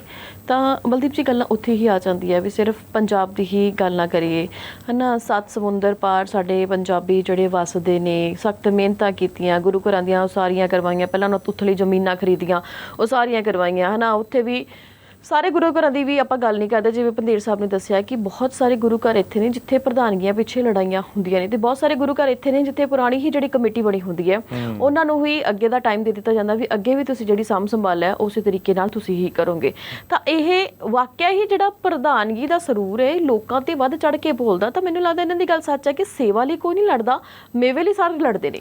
ਨਵਦੀਪ, ਪ੍ਰਧਾਨਗੀ ਦੀ ਗੱਲ ਜਦੋਂ ਆਉਂਦੀ ਹੈ ਨਾ, ਤਾਂ ਸਿੱਖਾਂ ਦੀ ਸਿਰਮੌਰ ਜਥੇਬੰਦੀ ਦੀ ਗੱਲ ਕਰ ਲਈਏ ਜੇ ਆਪਾਂ, ਸ਼੍ਰੋਮਣੀ ਗੁਰਦੁਆਰਾ ਪ੍ਰਬੰਧਕ ਕਮੇਟੀ, ਚਲੋ ਇਹ ਤਾਂ ਫਰੀਦਕੋਟ ਦੇ ਇੱਕ ਗੁਰਦੁਆਰਾ ਸਾਹਿਬ ਦੀ ਗੱਲ ਆਪਾਂ ਡਿਸਕਸ ਕਰ ਰਹੇ ਹਾਂ ਵੀ ਉੱਥੇ ਜਿਸ ਤਰੀਕੇ ਨਾਲ ਅੰਦਰ ਜਿਹੜਾ ਕੜਮੱਸ ਮਚਿਆ। ਸ਼੍ਰੋਮਣੀ ਗੁਰਦੁਆਰਾ ਪ੍ਰਬੰਧਕ ਕਮੇਟੀ ਦੀ ਗੱਲ ਕਰ ਲਈਏ ਤਾਂ ਬਹੁਤ ਧਿਰਾਂ ਨੇ ਜਿਹੜੀਆਂ ਇਹ ਗੱਲ ਕਹਿੰਦੀਆਂ ਨੇ ਕਿ ਚੋਣਾਂ ਹੋਣੀਆਂ ਚਾਹੀਦੀਆਂ ਨੇ। ਚੋਣਾਂ ਵੀ ਇਹ ਆਪਣੀ ਗੱਲ ਵੀ ਉਹ ਵੀ ਠੀਕ ਨੇ ਆਪਣੀ ਜਗ੍ਹਾ ਤੇ, ਕਿਉਂਕਿ ਜਿਹੜੀ ਟਰਮ ਹੈ ਉਹਨਾਂ ਦੀ ਉਹ ਬੀਤ ਚੁੱਕੀ ਹੈ। ਜੋ ਸ਼੍ਰੋਮਣੀ ਗੁਰਦੁਆਰਾ ਪ੍ਰਬੰਧਕ ਕਮੇਟੀ ਦੀ ਜਿਸ ਟਰਮ ਲਈ ਚੁਣੀ ਗਈ ਸੀ, ਉਹ ਟਰਮ 5 ਸਾਲ ਬੀਤ ਚੁੱਕੇ ਨੇ, ਜ਼ਿਆਦਾ ਹੋ ਚੁੱਕਿਆ ਟਾਈਮ, 12 ਸਾਲ ਦਾ ਸਮਾਂ ਹੋ ਚੁੱਕਿਆ। 12 ਸਾਲ ਦੇ ਸਮੇਂ ਦੇ ਵਿੱਚ ਇੱਕ ਵਾਰ ਵੀ ਚੋਣ ਨਹੀਂ ਹੋਈ ਹੈਗੀ। ਤਾਂ ਉਹ ਸਵਾਲ ਵੀ ਕਿਤੇ ਨਾ ਕਿਤੇ ਖੜੇ ਹੁੰਦੇ ਨੇ ਕਿ ਜਿਹੜੇ ਤੌਰ ਤਰੀਕੇ ਕਾਨੂੰਨ ਬਣਾਏ ਗਏ ਨੇ, ਘੱਟੋ ਘੱਟ ਉਹਨਾਂ ਦੀ ਪਾਲਣਾ ਤਾਂ ਹੋਵੇ ਨਾ। ਕਿ ਅਗਰ 5 ਸਾਲ ਦੇ ਲਈ ਕਮੇਟੀ ਕੋਈ ਚੁਣੀ ਗਈ ਹੈ ਤਾਂ 5 ਸਾਲ ਬਾਅਦ ਇਲੈਕਸ਼ਨ ਹੋਵੇ ਔਰ ਦੁਬਾਰਾ ਤੋਂ ਫਿਰ ਜਿਹੜੀ ਹੈ ਕਮੇਟੀ ਚੁਣੀ ਜਾਵੇ, ਲੋਕ ਜਿਹਨੂੰ ਪਸੰਦ ਕਰਨਗੇ ਅੱਗੇ ਲੈ ਆਉਣਗੇ। ਤਾਂ ਸਿੱਖਾਂ ਦੀ ਸਿਰਮੌਰ ਜਥੇਬੰਦੀ ਜਿਹੜੀ ਖੁਦ ਨੂੰ ਕਹਿੰਦੀ ਹੈ ਸ਼੍ਰੋਮਣੀ ਗੁਰਦੁਆਰਾ ਪ੍ਰਬੰਧਕ ਕਮੇਟੀ, ਉਹ ਹੀ ਇਸ ਮਾਮਲੇ ਦੇ ਵਿੱਚ ਤੁਸੀਂ ਦੇਖੋ ਕਿੱਥੇ ਖੜੀ ਹੈਗੀ ਹੈ। ਤੇ ਦੂਸਰੀ ਜਿਹੜੀ ਇਹ ਗੱਲ ਕੀਤੀ ਹੈ ਕਿ ਕੱਲਾ ਇੱਥੇ ਹੀ ਨਹੀਂ, ਵਿਦੇਸ਼ਾਂ ਦੇ ਵਿੱਚ ਵੀ ਜਿਹੜਾ ਇਸ ਤਰੀਕੇ ਦਾ ਬਿਲਕੁਲ ਹੁੰਦੀ। ਵਿਦੇਸ਼ਾਂ ਦੇ ਪਿਛਲੇ ਦਿਨੀ ਬਥੇਰੀਆਂ ਤਸਵੀਰਾਂ ਇਹੋ ਜਿਹੀਆਂ ਦੇਖਣ ਨੂੰ ਮਿਲਦੀਆਂ ਨੇ, ਉੱਥੇ ਵੀ ਇਸੇ ਤਰੀਕੇ ਦੀਆਂ ਪੱਗਾਂ ਲੈਂਦੀਆਂ ਨੇ। ਔਰ ਪ੍ਰਧਾਨਗੀ ਜਾਂ ਚੌਧਰ ਦੀ ਗੱਲ ਕਰ ਲਓ ਕਿ ਇਸੇ ਚੀਜ਼ ਨੂੰ ਲੈ ਕੇ ਕਿ ਮੈਂ ਅੱਗੇ ਹੋਣਾ ਹੈਗਾ, ਮੈਂ ਪ੍ਰਧਾਨਗੀ ਕਰਨੀ ਹੈ, ਜਾਂ ਮੈਂ ਗੋਲਕ ਦਾ ਚਾਰਜ ਮੇਰੇ ਕੋਲ ਚਾਹੀਦਾ। ਤਾਂ ਇਹ ਚੀਜ਼ਾਂ ਅਕਸਰ ਸਾਹਮਣੇ ਆਉਂਦੀਆਂ। ਪਰ ਮੰਦਭਾਗਾ ਜ਼ਰੂਰ ਹੈ ਨਵਦੀਪ ਕਿ ਜਿਸ ਥਾਂ ਦੇ ਉੱਪਰ ਜਾ ਕੇ, ਜਿਸ ਧਾਰਮਿਕ ਸਥਾਨ ਦੇ ਉੱਪਰ ਜਾ ਕੇ ਸਮੂਹ ਸਮਾਜ ਨੂੰ ਜਿਹੜਾ ਉੱਥੋਂ ਸੇਧ ਮਿਲਦੀ ਹੈ ਕਿ ਇਸ ਤਰੀਕੇ ਦੇ ਨਾਲ ਜਿਉਣਾ ਹੈਗਾ, ਇੰਨਾ ਸੰਜਮ ਰੱਖਣਾ ਹੈਗਾ, ਜਾਂ ਸੇਵਾ ਭਾਵ ਇੱਦਾਂ ਦਾ ਰੱਖਣਾ ਹੈਗਾ, ਜਾਂ ਜ਼ਿੰਦਗੀ ਆਪਣੀ ਇਸ ਤਰੀਕੇ ਦੀ ਬਤੀਤ ਕਰਨੀ ਆ, ਅਗਰ ਉਸ ਥਾਂ ਦੇ ਉੱਪਰ ਇਸ ਤਰੀਕੇ ਦਾ ਜਿਹੜਾ ਉਹ ਵਰਤਾਰਾ ਹੋਵੇ ਤਾਂ ਫਿਰ ਆਪਾਂ ਕਿਸ ਤੋਂ ਉਮੀਦ ਰੱਖਾਂਗੇ? ਆਪਾਂ ਇਹ ਉਮੀਦ ਕਿਵੇਂ ਰੱਖਾਂਗੇ ਕਿ ਸਾਡੇ ਬੱਚੇ ਨੇ ਜਿਹੜੇ ਉਹ ਆਪਾਂ ਇਹ ਤਾਂ ਕਹਿ ਦਿੰਦੇ ਆ ਕਿ ਬੱਚੇ ਬਾਹਰ ਜਾ ਕੇ ਵਿਗੜਦੇ ਨੇ, ਬਾਹਰਲੀ ਸੁਸਾਇਟੀ ਦੇ ਵਿੱਚ ਜਾ ਕੇ ਵਿਗੜਦੇ ਨੇ, ਪਰ ਆਪਣੀ ਜਿਹੜੀ ਧਾਰਮਿਕ ਸੁਸਾਇਟੀ ਹੈਗੀ ਆ ਉੱਥੇ ਕੀ ਹੋ ਰਿਹਾ? ਤਾਂ ਇਹ ਚੀਜ਼ ਨੂੰ ਸੋਚਣ ਦੀ ਜ਼ਰੂਰ ਲੋੜ ਹੈਗੀ ਆ। ਕੋਈ ਵੀ ਧਿਰ ਹੈਗੀ ਹੈ, ਚਾਹੇ ਕੋਈ ਵੀ ਬੰਦਾ ਹੈਗਾ, ਕੋਈ ਵੀ ਇਨਸਾਨ ਹੈਗਾ, ਉਹ ਘੱਟੋ ਘੱਟ ਗੁਰੂ ਸਾਹਿਬ ਦੀ ਮਰਿਆਦਾ ਤਾਂ ਕਾਇਮ ਰੱਖੇ। ਨਵਦੀਪ, ਉੱਥੇ ਜਿਹੜੇ ਸ਼ਸਤਰ ਪਏ ਸੀ ਗੁਰੂ ਮਹਾਰਾਜ ਦੇ ਸਾਹਮਣੇ, ਜਿਹੜੇ ਸ਼ਸਤਰ ਪਏ ਹੁੰਦੇ ਨੇ, ਸਜਾਏ ਹੁੰਦੇ ਨੇ, ਉਹੀ ਚੱਕ ਕੇ, ਉਹੀ ਕਿਰਪਾਨਾਂ ਚੱਕ ਕੇ ਜਿਹੜੀਆਂ ਨੇ ਉਹ ਇੱਕ ਦੂਜੇ ਦੇ ਮਾਰਨ ਲੱਗ ਗਏ ਉੱਥੇ। ਦੇਖੋ ਕਿੰਨਾ ਸ਼ਰਮਨਾਕ ਗੱਲ ਹੈਗੀ ਹੈ। ਬਹੁਤ ਸ਼ਰਮਨਾਕ ਉਸ ਸ਼ਖਸ ਲਈ ਤਾਂ ਜ਼ਰੂਰ ਹੈਗੀ ਹੈ ਜਿਹਨੇ ਪਹਿਲਾਂ ਉੱਠ ਕੇ ਜਿਹੜਾ ਇਹ ਸ਼ੁਰੂਆਤ ਕੀਤੀ ਹੈ ਗੁਰਦੁਆਰਾ ਸਾਹਿਬ ਦੇ ਅੰਦਰ ਆ ਕੇ। ਉਹਨੇ ਨਹੀਂ ਦੇਖਿਆ ਕਿ ਮਹਾਰਾਜ ਜਿਹੜੇ ਨੇ ਵਿਰਾਜਮਾਨ ਨੇ ਉੱਥੇ ਹੋਰ ਵੀ ਸੰਗਤਾਂ ਵਿਰਾਜਮਾਨ ਹੈਗੀਆਂ ਨੇ। ਘੱਟੋ ਘੱਟ ਉਹਨਾਂ ਦੀ ਤਾਂ ਸ਼ਰਮ ਮੰਨਣੀ ਚਾਹੀਦੀ ਸੀ। ਉਸ ਤੋਂ ਬਾਅਦ ਜਿਹੜੇ ਦੂਜੀ ਧਿਰ ਵੀ ਲੱਗੀ ਹੈਗੀ ਆ ਉਸ ਝੜਪ ਦੇ ਵਿੱਚ, ਉਹ ਵੀ ਉਲਝ ਗਈ ਹੈਗੀ ਹੈ। ਜੀ ਬਿਲਕੁਲ, ਤੇ ਕਾਲਰ ਵੀ ਲਗਾਤਾਰ ਸਾਡੇ ਨਾਲ ਪਹੁੰਚ ਰਹੇ ਨੇ, ਉਹਨਾਂ ਦੇ ਨਾਲ ਵੀ ਆਪਾਂ ਗੱਲਬਾਤ ਕਰਦੇ ਜਾਵਾਂਗੇ। ਸਤਿ ਸ਼੍ਰੀ ਅਕਾਲ ਜੀ, ਸਵਾਗਤ ਹੈ ਜੀ ਤੁਹਾਡਾ। ਹਾਂਜੀ, ਸਤਿ ਸ਼੍ਰੀ ਅਕਾਲ ਨਵਦੀਪ ਜੀ, ਸਤਿ ਸ਼੍ਰੀ ਅਕਾਲ ਕੰਗ ਸਾਹਿਬ, ਸਤਿ ਸ਼੍ਰੀ ਅਕਾਲ। ਸਤਿ ਸ਼੍ਰੀ ਅਕਾਲ ਜੀ। ਮੈਂ ਜੀ ਬਲਦੇਵ ਸਿੰਘ ਬੋਲ ਰਿਹਾ USA ਤੋਂ। ਜੀ ਬਲਦੇਵ ਸਿੰਘ ਜੀ, ਅਸੀਂ ਗੱਲ ਇਸ ਤਰ੍ਹਾਂ ਜੀ ਨਵਦੀਪ ਜੀ ਤੇ ਕੰਗ ਜੀ, ਲੜਾਈ ਜਿਹੜੀ ਹੈ ਨਾ ਉਹ ਮਤਲਬ ਸੇਵਾ ਦੀ ਨਹੀਂ ਹੈਗੀ। ਸੇਵਾ ਤਾਂ ਆਪਾਂ ਕਰਨੀ ਬਹੁਤ ਔਖੀ ਆ। ਲੜਾਈ ਅਸਲ 'ਚ ਹੁਣ ਇੱਥੇ ਬਾਹਰ ਵੀ, ਸਾਡੇ ਇੱਥੇ ਅਮਰੀਕਾ 'ਚ ਵੀ ਬੜੀ ਹੁੰਦੀ ਆ। ਲੜਾਈ ਅਸਲ 'ਚ ਹੈਗੀ ਆ ਮੇਵਾ ਦੀ ਤੇ ਚੌਧਰ ਦੀ। ਕੁਛ ਬੰਦੇ ਤੇ ਮੇਵੇ ਵਾਸਤੇ ਲੜਾਈ ਕਰਦੇ ਆ ਤੇ ਕੁਛ ਕਰਦੇ ਚੌਧਰ ਵਾਸਤੇ। ਅਸਲ ਵਿੱਚ ਇਹ ਚੀਜ਼ਾਂ, ਦੋਵੇਂ ਚੀਜ਼ਾਂ ਗੁਰੂ ਘਰ ਦੇ ਵਿੱਚ ਪ੍ਰਵਾਨ ਨਹੀਂ ਹੈਗੀਆਂ। ਨਾ ਤਾਂ ਗੁਰੂ ਘਰ ਵਿੱਚ ਆਪਾਂ ਚੌਧਰ ਕਰ ਸਕਦੇ ਆ, ਤੇ ਜੇ ਗੁਰੂ ਘਰ ਦਾ ਜਿਹੜਾ ਪੈਸਾ ਖਾਣਾ ਵਾ, ਮੇਵਾ ਖਾਣਾ ਵਾ, ਉਹ ਵੀ ਬਾਅਦ ਵਿੱਚ ਜ਼ਹਿਰ ਬਣ ਕੇ ਨਿਕਲਦਾ ਬੰਦੇ ਵਾਸਤੇ, ਪਰ ਬੰਦਾ ਸੋਚਦਾ ਨਹੀਂ ਆ। ਤੁਸੀਂ ਜਰਾ ਗੱਲ ਕੀਤੀ ਆ ਕਿ ਸਾਡੇ ਵੀ ਇੱਥੇ ਹੁਣ ਜਿਹੜੇ ਬੰਦੇ ਇੱਥੇ ਪਹਿਲਾਂ ਰੁਜ਼ਗਾਰ ਵਾਸਤੇ ਆਉਂਦੇ ਆ ਵੀ ਅਸੀਂ ਪੈਸਾ ਇੱਥੇ ਕਮਾਉਣਾ ਆ ਤੇ ਪੈਸਾ ਕਮਾਉਣਾ, ਜਦੋਂ ਪੈਸਾ ਕਮਾ ਲੈਂਦੇ ਆ, ਚਾਰ ਪੈਸੇ ਉਹਨਾਂ ਕੋਲ ਹੋ ਜਾਂਦੇ ਆ, ਤੇ ਫਿਰ ਉਹ ਤੁਰ ਪੈਂਦੇ ਦੂਰੇ ਬੰਨੇ ਵੀ ਹੁਣ ਅਸੀਂ ਚੌਧਰ ਕਰਨੇ ਆ। ਗੁਰੂ ਘਰ ਦੇ ਵਿੱਚ ਪੈਸਾ ਲਾਉਣ ਲਈ ਕੋਈ ਤਿਆਰ ਨਹੀਂ ਹੈਗਾ। ਜਿਹੜੇ ਪੈਸੇ ਜੇ ਤੁਸੀਂ ਕਮਾਏ ਆ ਤੇ ਗੁਰੂ ਘਰ 'ਚ ਲਾਓ, ਉਹ ਨਹੀਂ ਲਾਉਂਦੇ। ਬਲਕਿ ਜਦੋਂ ਪੈਸੇ ਕਮਾ ਲੈਂਦੇ ਆ ਤੇ ਫਿਰ ਆਂਦੇ ਆ ਵੀ ਹੁਣ ਅਸੀਂ ਚੌਧਰ ਕਰਨੀ ਆ ਗੁਰੂ ਘਰ ਵਿੱਚ। ਤੇ ਲੜਾਈ ਚੌਧਰ ਦੀ ਆ, ਬਾਹਰ ਵੀ ਚੌਧਰ ਦੀ ਆ। ਤੇ ਕੁਛ ਬੰਦੇ ਜਿਹੜੇ ਹੈਗੇ ਆ ਉਹਨਾਂ ਦਾ ਮਤਲਬ ਪੈਸਾ ਖਾਣ ਨੂੰ ਵੀ ਜੀ ਕਰਦਾ ਹੁੰਦਾ, ਉਹ ਪੈਸੇ ਦੀ ਖਾਤਰ ਆ। ਤੇ ਮੇਨ ਚੀਜ਼ ਹੁੰਦੀ ਆ ਵੀ ਜਿਹੜੇ ਕਈ ਇੱਥੇ ਗੁਰਦੁਆਰੇ ਨਾ ਪ੍ਰਾਈਵੇਟ ਬਹੁਤ ਖੋਲੇ ਆ, ਆਪਣੇ ਗੁਰਦੁਆਰੇ ਆ, ਤੇ ਉਹਨਾਂ ਦਾ ਕੰਮ ਕੀ ਆ ਵੀ ਬੰਦੇ ਸਪਾਂਸਰ ਕਰ ਲੈਣੇ ਇੰਡੀਆ ਤੋਂ, ਠੀਕ ਆ, ਉਹਨਾਂ ਦੇ ਕੋਲੋਂ ਪੈਸੇ ਲੈ ਲੈਣੇ ਆ ਤੇ ਪੈਸੇ ਲੈ ਕੇ ਜੇਬ 'ਚ ਪਾ ਲੈਣੇ ਆ, ਤੇ ਉਹ ਗੌਰਮੈਂਟ ਨੂੰ ਧੋਖਾ ਕਰਦੇ ਆ ਤੇ ਉਹ ਗੁਰੂ ਨੂੰ ਧੋਖਾ ਕਰਦੇ ਆ। ਸੋ ਇਹ ਜਿਹੜੇ ਲੋਕਾਂ ਨੇ ਗੁਰੂ ਘਰਾਂ ਨੂੰ ਬਿਜ਼ਨਸ ਬਣਾਇਆ ਨਾ, ਇਹ ਬਿਜ਼ਨਸ ਨਹੀਂ ਚਾਹੀਦਾ। ਇੱਥੇ ਤਾਂ ਜੇ ਸੇਵਾ ਕਰਨੀ ਆ, ਸੇਵਾ ਤਾਂ ਮੈਂ ਵੀ ਆਪਣੇ ਗੁਰਦੁਆਰੇ ਦਾ ਵਾਈਸ ਪ੍ਰਧਾਨ ਆ। ਸਵੇਰ ਦੇ ਗਏ ਹਾਂ ਤੇ ਹੁਣ ਮਤਲਬ ਜੋ ਜਿੰਨੇ ਮਹਾਰਾਜ ਨੇ ਜਿੰਨਾ ਵੀ ਆਪਣੇ ਹੱਥਾਂ ਦੇ ਨਾਲ ਸੇਵਾ ਕਰਕੇ ਆਏ, ਨਾਲ ਮੈਂ ਆਪਣੀ ਵਾਈਫ ਨੂੰ ਖੜਿਆ। ਸੋ ਸੇਵਾ ਕਰਨੀ ਜਿਹੜੀ ਆ ਉਹ ਤਾਂ ਬੜੀ ਚੰਗੀ ਗੱਲ ਹੈ, ਪਰ ਅਸੀਂ ਸੇਵਾ ਕਰਦੇ ਹੀ ਨਹੀਂ ਗਏ। ਸਾਡੇ ਅੰਦਰ ਸੇਵਾ ਦੀ ਭਾਵਨਾ ਨਹੀਂ ਹੈਗੀ। ਇੱਥੇ ਅਸੀਂ ਜਿਹੜੇ ਗੁਰਦੁਆਰੇ ਜਾ ਕੇ ਪ੍ਰਧਾਨ ਬਣ ਜਾਂਦੇ ਆ ਜਾਂ ਵਾਈਸ ਪ੍ਰਧਾਨ ਬਣ ਜਾਂਦੇ, ਸੈਕਟਰੀ ਬਣ ਜਾਂਦੇ ਆ ਨਾ, ਉਹ ਉੱਥੇ ਜਾ ਕੇ ਉਹਨਾਂ ਕਹੀਏ ਨਾ ਵੀ ਅੱਜ ਜੋ ਚਾਰ ਭਾਂਡੇ ਸਾਫ਼ ਕਰਨੇ ਆ ਉਹ ਨਹੀਂ ਕਰਨੇ, ਕੋਈ ਜੁੱਤੀਆਂ ਸਾਫ਼ ਕਰਨੀਆਂ ਉਹ ਨਹੀਂ ਕਰਨੀਆਂ, ਸਿਰਫ ਉੱਥੇ ਜਾ ਕੇ ਕੁਰਸੀਆਂ ਤੇ ਬਹਿਣਾ, ਚੌਧਰ ਕਰਨੀਆਂ, ਠੀਕ ਨੇ। ਸੋ ਇਹ ਵੀ ਗੁਰੂ ਘਰ ਵਿੱਚ ਜੇ ਆਪਾਂ ਸੇਵਾ ਕਰੀਏ ਤੇ ਫਿਰ ਤਾਂ ਲੜਾਈ ਨਹੀਂ ਹੁੰਦੀ। ਲੜਾਈ ਹੁੰਦੀ ਹੈ ਚੌਧਰੀ ਤੇ ਮੇਵੇ ਦੀ ਜੀ। ਥੈਂਕ ਯੂ ਵੈਰੀ ਮਚ ਜੀ, ਬਹੁਤ ਬਹੁਤ ਧੰਨਵਾਦ, ਤੁਸੀਂ ਸਾਡੇ ਨਾਲ ਜੁੜੇ। ਅਗਲੇ ਕਾਲਰ ਦੇ ਨਾਲ ਵੀ ਬਣਾਂਗੇ ਜੀ। ਸਤਿ ਸ਼੍ਰੀ ਅਕਾਲ, ਸਵਾਗਤ ਹੈ ਤੁਹਾਡਾ। ਹਾਂਜੀ, ਆਨਰ ਹੋ ਤੁਸੀਂ, ਸਵਾਗਤ ਹੈ ਜੀ ਤੁਹਾਡਾ। ਹੈਲੋ,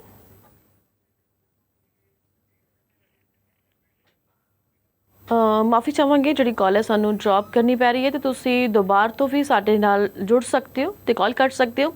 ਸੋ ਗੱਲਬਾਤ ਚੱਲ ਰਹੀ ਹੈ ਜੀ ਕਿ ਗੁਰੂ ਘਰਾਂ ਦੇ ਵਿੱਚ ਕਿਸ ਤਰ੍ਹਾਂ ਦੇ ਹਾਲ ਹੋ ਰਹੇ ਨੇ। ਇਹਨਾਂ ਤਸਵੀਰਾਂ ਨੂੰ ਦੇਖ ਕੇ, ਇਹਨਾਂ ਵੀਡੀਓਜ਼ ਨੂੰ ਦੇਖ ਕੇ ਮਨ ਬੜਾ ਦਹਿਲਦਾ ਹੈ ਕਿ ਇਹ ਸਭ ਕੁਝ ਕੀ ਹੋ ਰਿਹਾ ਹੈ। ਅਸੀਂ ਸਾਡਾ ਜਿਹੜਾ ਪੰਥ ਹੈ ਉਹ ਕਿੱਧਰ ਨੂੰ ਜਾ ਰਿਹਾ, ਸਾਡੀ ਸਿੱਖ ਕੌਮ ਹੈ ਜਿਹੜੀ ਉਹ ਕਿੱਧਰ ਨੂੰ ਜਾ ਰਹੀ ਹੈ। ਅਗਲੇ ਕਾਲਰ ਸਾਡੇ ਨਾਲ ਬਣ ਗਏ ਨੇ, ਉਹਨਾਂ ਦੇ ਨਾਲ ਵੀ ਜੁੜਾਂਗੇ ਜੀ। ਸਤਿ ਸ਼੍ਰੀ ਅਕਾਲ, ਸਵਾਗਤ ਹੈ ਤੁਹਾਡਾ। ਕਿ ਗੁਰਦੁਆਰਾ ਸਾਹਿਬ ਦੇ ਵਿੱਚ ਸੇਵਾ ਦੇ ਤੌਰ ਤੇ ਜੀ, ਐਕਚੁਅਲੀ ਇਹੋ ਸੇਵਾ ਨਹੀਂ ਹੈ ਜੀ, ਇਹੋ ਕਬਜ਼ੇ ਦੀ ਲੜਾਈ ਹੈ। ਜੀ, ਸੇਵਾ ਵਾਲੀ ਕੋਈ ਗੱਲ ਨਹੀਂ ਇੱਥੇ। ਇਹ ਲੜਾਈ ਤਾਂ ਉੱਥੇ ਹੁੰਦੀ ਹੈ ਜਿੱਥੇ ਕਬਜ਼ਾ ਲੈਂਦੇ ਜੀ ਇੱਕ ਦੂਜੇ ਤੋਂ, ਤੇ ਉਹ ਨਹੀਂ ਹੈ ਇਹਦੇ ਵਿੱਚ ਕੁਝ ਵੀ ਰਹਿ ਗਿਆ ਕਿ ਸੇਵਾ ਭਾਵ ਜਾਂ ਹੋਰ ਕੁਛ। ਇਹ ਕਬਜ਼ੇ ਦੀ ਲੜਾਈ ਹੈਗੀ। ਉੱਥੇ ਫਿਰ ਸਾਰਾ ਕੁਝ ਪੱਗਾਂ ਵੀ ਲੱਗਦੀਆਂ ਤਾਂ ਡਾਂਗਾ ਸੋਟੇ ਵੀ ਖੜਕਦੇ ਆ। ਜੀ, ਇਹੋ ਕੁਛ ਹੈ ਜੀ, ਮੈਂ ਤਾਂ ਇਹੋ ਹੀ ਕਹੂੰਗਾ ਜੀ। ਬਹੁਤ ਬਹੁਤ ਧੰਨਵਾਦ, ਤੁਸੀਂ ਸਾਡੇ ਨਾਲ ਜੁੜੇ, ਆਪਣੇ ਪੱਖ ਰੱਖਿਆ। ਸੋ ਬਲਦੀਪ ਜੀ, ਕਈ ਕਾਲਰ ਸਨ ਜਿਹੜੇ ਸਾਡੇ ਨਾਲ ਜੁੜੇ ਸਨ, ਤੁਸੀਂ ਇਹਨਾਂ ਬਾਰੇ ਕੀ ਕਹਿਣਾ ਚਾਹੋਗੇ? ਬਿਲਕੁਲ ਨਵਦੀਪ, ਸਾਰੇ ਜਿੰਨੇ ਵੀ ਕਾਲਰ ਜੁੜੇ ਨੇ, ਜ਼ਾਹਿਰ ਹੈ ਕਿ ਉਹਨਾਂ ਦੀ ਗੱਲਾਂ ਤੋਂ ਸਾਫ਼ ਜਿਹੜਾ ਉਹ ਪਤਾ ਲੱਗਦਾ ਕਿ ਦੁੱਖ ਹੈ ਉਹਨਾਂ ਨੂੰ ਵੀ ਇਸ ਚੀਜ਼ ਦਾ, ਚਾਹੇ ਵਿਦੇਸ਼ਾਂ 'ਚ ਬੈਠੇ ਨੇ। ਤਸਵੀਰਾਂ ਸਾਨੂੰ ਵੀ ਦੁਖੀ ਕਰਦੀਆਂ ਨੇ ਨਵਦੀਪ। ਜ਼ਾਹਿਰ ਹੈ ਕਿ ਉਹ ਜਿਹੜੇ ਇੰਨੀ ਦੂਰ ਬੈਠੇ ਨੇ ਸਾਡੇ ਤੋਂ ਹਜ਼ਾਰਾਂ ਕਿਲੋਮੀਟਰ ਦੂਰ, ਉਹਨਾਂ ਨੂੰ ਵੀ ਦੁੱਖ ਹੁੰਦਾ ਕਿ ਉਹਨਾਂ ਦੇ ਧਰਤੀ ਦੇ ਉੱਪਰ ਜੋ ਗੁਰੂਆਂ ਪੀਰਾਂ ਵੱਲੋਂ ਵਰਸਾਈ ਧਰਤੀ ਹੈਗੀ ਆ, ਉਸ ਦੇ ਉੱਪਰ ਅਗਰ ਇਸ ਤਰੀਕੇ ਦਾ ਅੱਜ ਚੀਜ਼ਾਂ ਦੇਖਣ ਨੂੰ ਮਿਲਦੀਆਂ ਨੇ, ਔਰ ਫਿਰ ਤਕਲੀਫ ਤਾਂ ਜ਼ਰੂਰ ਹੁੰਦੀ ਆ। ਬਲਕਿ ਕੁਝ ਜਿਹੜੇ ਕਾਲਰ ਸੀ ਸਾਡੇ, ਉਹਨਾਂ ਨੇ ਵੀ ਜ਼ਿਕਰ ਕੀਤਾ ਕਿ ਬਾਹਰ ਵੀ, ਫੋਰਨ ਦੇ ਵਿੱਚ ਵੀ ਜਿਹੜਾ ਇਹ ਇਸੇ ਤਰੀਕੇ ਦਾ ਵਰਤਾਰਾ ਉੱਥੇ ਵੀ ਦੇਖਣ ਨੂੰ ਮਿਲਦਾ ਹੈਗਾ। ਨਵਦੀਪ, ਇਹ ਚੀਜ਼ ਹੁਣ ਸੋਚਣ ਵਾਲੀ ਆ, ਖਾਸ ਤੌਰ ਤੇ ਪੰਜਾਬੀਆਂ ਨੂੰ, ਖਾਸ ਤੌਰ ਤੇ ਸਿੱਖਾਂ ਨੂੰ ਜ਼ਰੂਰ ਸੋਚਣ ਵਾਲੀ ਆ।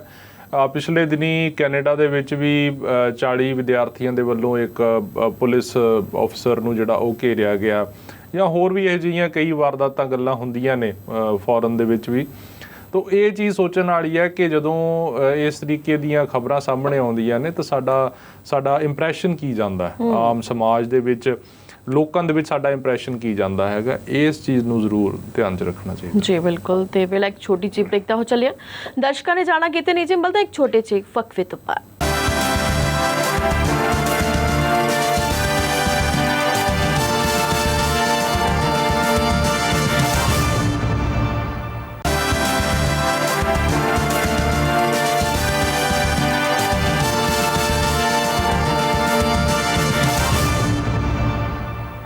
ਛੋਟੀ ਬ੍ਰੇਕ ਤੋਂ ਬਾਅਦ ਇੱਕ ਵਾਰ ਤੁਹਾਡਾ ਫਿਰ ਤੋਂ ਸਵਾਗਤ ਹੈ ਸਾਡੇ ਖਾਸ ਪ੍ਰੋਗਰਾਮ ਨਿਊਜ਼ ਬਿਹਾਈਂਡ ਨਿਊਜ਼ ਦੇ ਵਿੱਚ। ਬ੍ਰੇਕ ਤੋਂ ਪਹਿਲਾਂ ਗੱਲਬਾਤ ਚੱਲ ਰਹੀ ਸੀ ਕਿ ਗੁਰੂ ਘਰ ਦੇ ਵਿੱਚ ਕਿਸ ਤਰੀਕੇ ਦੀ ਝੜਪ ਹੋਈ। ਫਰੀਦਕੋਟ ਦੇ ਗੁਰੂ ਘਰ ਦੇ ਵਿੱਚ ਜੋ ਗੱਲਬਾਤ ਹੋਈ, ਉਸ ਦੀ ਵੀਡੀਓ ਵਾਇਰਲ ਹੋਈ, ਜਿਸ ਦੇ ਨਾਲ ਪੂਰੇ ਸਿੱਖ ਕੌਮ ਦੇ ਜਿਹੜੇ ਹਿਰਦੇ ਨੇ ਉਹ ਵਲੂੰਧਰੇ ਗਏ। ਬੇਸ਼ੱਕ ਸਾਰੇ ਗੁਰੂ ਘਰਾਂ ਦੇ ਵਿੱਚ ਪ੍ਰਧਾਨਗੀ ਨੂੰ ਲੈ ਕੇ ਇਸੇ ਤਰੀਕੇ ਦੇ ਹੀ ਜਿਹੜੀਆਂ ਸਿਲਸਿਲੇ ਨੇ ਉਹ ਚੱਲ ਰਹੇ ਨੇ, ਪਰ ਬਹੁਤ ਸਾਰੇ ਗੁਰੂ ਘਰ ਐਸੇ ਨੇ ਜਿਨ੍ਹਾਂ ਦੀਆਂ ਕਮੇਟੀਆਂ ਬੜੇ ਸ਼ਾਂਤਮਈ ਢੰਗ ਦੇ ਨਾਲ ਕੰਮ ਕਰ ਰਹੀਆਂ ਨੇ, ਜਿਨ੍ਹਾਂ ਵੱਲੋਂ ਬਹੁਤ ਵਧੀਆ ਜਿਹੜੇ ਉਸਾਰੀਆਂ ਨੇ ਉਹ ਕਰਵਾਈਆਂ ਜਾ ਰਹੀਆਂ ਨੇ, ਬੱਚਿਆਂ ਦੇ ਲਈ ਸਕੂਲ ਬਣਾਏ ਜਾ ਰਹੇ ਨੇ, ਐਜੂਕੇਸ਼ਨ ਦਾ ਪ੍ਰਬੰਧ ਕੀਤਾ ਜਾ ਰਿਹਾ, ਉਹ ਵੀ ਬਹੁਤ ਸ਼ਲਾਘਾਯੋਗ ਹੈ। ਸੋ ਕਹਿੰਦੇ ਨੇ ਕਿ ਪੰਜੇ ਉਂਗਲਾਂ ਇੱਕ ਬਰਾਬਰ ਨਹੀਂ ਹੁੰਦੀਆਂ, ਸੋ ਉਹਨਾਂ ਦੀ ਵੀ ਸ਼ਲਾਘਾ ਕਰਨੀ ਹੈ ਜਿਹੜੀ ਉਹ ਬਣਦੀ ਹੈ। ਪਰ ਉੱਥੇ ਹੀ ਜੇ ਗੱਲ ਕੀਤੀ ਜਾਵੇ ਕਿ ਗੁਰੂ ਘਰਾਂ ਦੀ ਸੇਵਾ ਸੰਭਾਲ ਹੈ ਜਿਹੜੀ ਉਹ ਬੇहद ਜ਼ਰੂਰੀ ਹੈ, ਜਿਸ ਦੇ ਲਈ ਕਮੇਟੀਆਂ ਬਣਾਈਆਂ ਜਾਂਦੀਆਂ ਨੇ, ਪਰ ਕਮੇਟੀਆਂ ਦੇ ਵਿੱਚ ਜੋ ਲੋਕ ਸ਼ਾਮਿਲ ਹੁੰਦੇ ਨੇ, ਜਿਸ ਨੂੰ ਪ੍ਰਧਾਨ ਬਣਾਇਆ ਜਾਂਦਾ, ਸੈਕਟਰੀ ਬਣਾਇਆ ਜਾਂਦਾ, ਉਸ ਤੋਂ ਹੋਰ ਜਿਹੜੇ ਮੈਂਬਰ ਨੇ ਉਹ ਹੁੰਦੇ ਨੇ, ਤਾਂ ਉਹਨਾਂ ਨੂੰ ਇਹ ਚਾਹੀਦਾ ਹੈ ਕਿ ਅਸੀਂ ਸੇਵਾ ਭਾਵਨਾ ਦੇ ਨਾਲ ਉੱਥੇ ਕੰਮ ਕਰੀਏ, ਕਿਉਂਕਿ ਜਦੋਂ ਪ੍ਰਧਾਨਗੀ ਹੱਥ ਦੇ ਵਿੱਚ ਆ ਜਾਂਦੀ ਆ ਤਾਂ ਉਹ ਪਾਵਰ ਹੱਥ ਦੇ ਵਿੱਚ ਆ ਜਾਂਦੀ ਹੈ, ਤਾਂ ਉਹਨਾਂ ਦਾ ਰੁਖ ਹੈ ਜਿਹੜਾ ਉਹ ਥੋੜ੍ਹਾ ਹੋਰ ਤੇਜ਼ ਹੋ ਜਾਂਦਾ।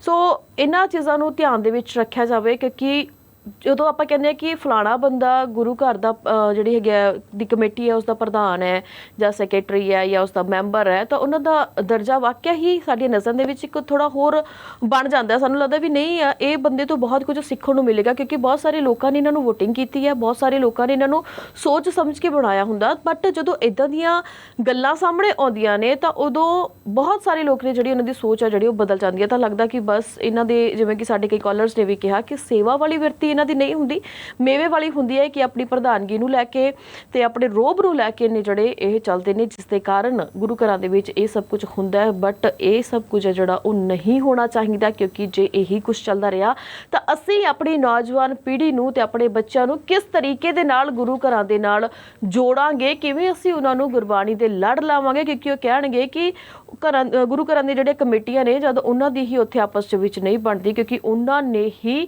ਹੋਰ ਜ਼ਿਆਦਾ ਵੱਡੇ ਉਪਰਾਲੇ ਕਰਨੇ ਨੇ, ਸੰਗਤ ਨੂੰ ਗੁਰੂ ਘਰਾਂ ਦੇ ਨਾਲ ਜੋੜਨਾ, ਹੋਰ ਜ਼ਿਆਦਾ ਉੱਥੇ ਸਕੂਲ ਬਣਾਉਣੇ ਨੇ, ਐਜੂਕੇਸ਼ਨ ਦੇਣੀ ਹੈ ਬੱਚਿਆਂ ਦੇ ਲਈ, ਨੌਜਵਾਨਾਂ ਦੇ ਲਈ, ਪਿੰਡਾਂ ਦੇ ਲਈ ਸਮਾਗਮ ਕਰਨੇ ਨੇ। ਸੋ ਬਹੁਤ ਕੁਝ ਹੈ ਜੋ ਉਹਨਾਂ ਦੇ ਹੱਥ ਦੇ ਵਿੱਚ ਹੁੰਦਾ, ਬਹੁਤ ਕੁਝ ਹੈ ਜਿਹੜਾ ਉਹ ਸੇਵਾ ਭਾਵਨਾ ਦੇ ਨਾਲ ਕਰ ਸਕਦੇ ਨੇ। ਪਰ ਜਦੋਂ ਅਜਿਹੀਆਂ ਹਰਕਤਾਂ ਹੋਣਗੀਆਂ ਤਾਂ ਉਦੋਂ ਉਹ ਦਿਨ ਦੂਰ ਨਹੀਂ ਜਦੋਂ ਅਸੀਂ ਨਿਗਾਰ ਦੇ ਵੱਲ ਚਲੇ ਜਾਵਾਂਗੇ। ਸੋ ਮੈਂ ਹੀ ਕਹਾਂਗੀ ਕਿ SGPC ਜੋ ਸਿੱਖਾਂ ਦੀ ਇੱਕ ਜਿਹੜੀ ਸਰਮੋਰ ਸੰਸਥਾ ਜਿਸ ਨੂੰ ਕਿਹਾ ਜਾਂਦਾ ਹੈ, ਕਿ ਉੱਥੋਂ ਬਹੁਤ ਸਾਰੀਆਂ ਜਿਹੜੀਆਂ ਗੱਲਾਂ ਨੇ ਉਹ ਨਿਕਲ ਕੇ ਆਉਂਦੀਆਂ ਨੇ, ਪਰ ਅਸੀਂ ਉਹੀ ਗੱਲ ਆ ਜਾਂਦੀ ਹੈ ਕਿ ਉਹਨਾਂ ਨੂੰ ਦੇਖ ਕੇ ਹੀ ਸ਼ਾਇਦ ਗੁਰੂ ਘਰਾਂ ਦੇ ਵਿੱਚ ਇਹ ਕੁਝ ਹੋ ਰਿਹਾ ਹੈ, ਕਿਉਂਕਿ ਜੇ SGPC ਸਹੀ ਸਮੇਂ ਤੇ ਸਹੀ ਫੈਸਲੇ ਲੈ ਲਵੇ ਤਾਂ ਇਹ ਕਾਰੇ ਨੇ ਜਿਹੜੇ ਉਹ ਨਾ ਹੋਣ।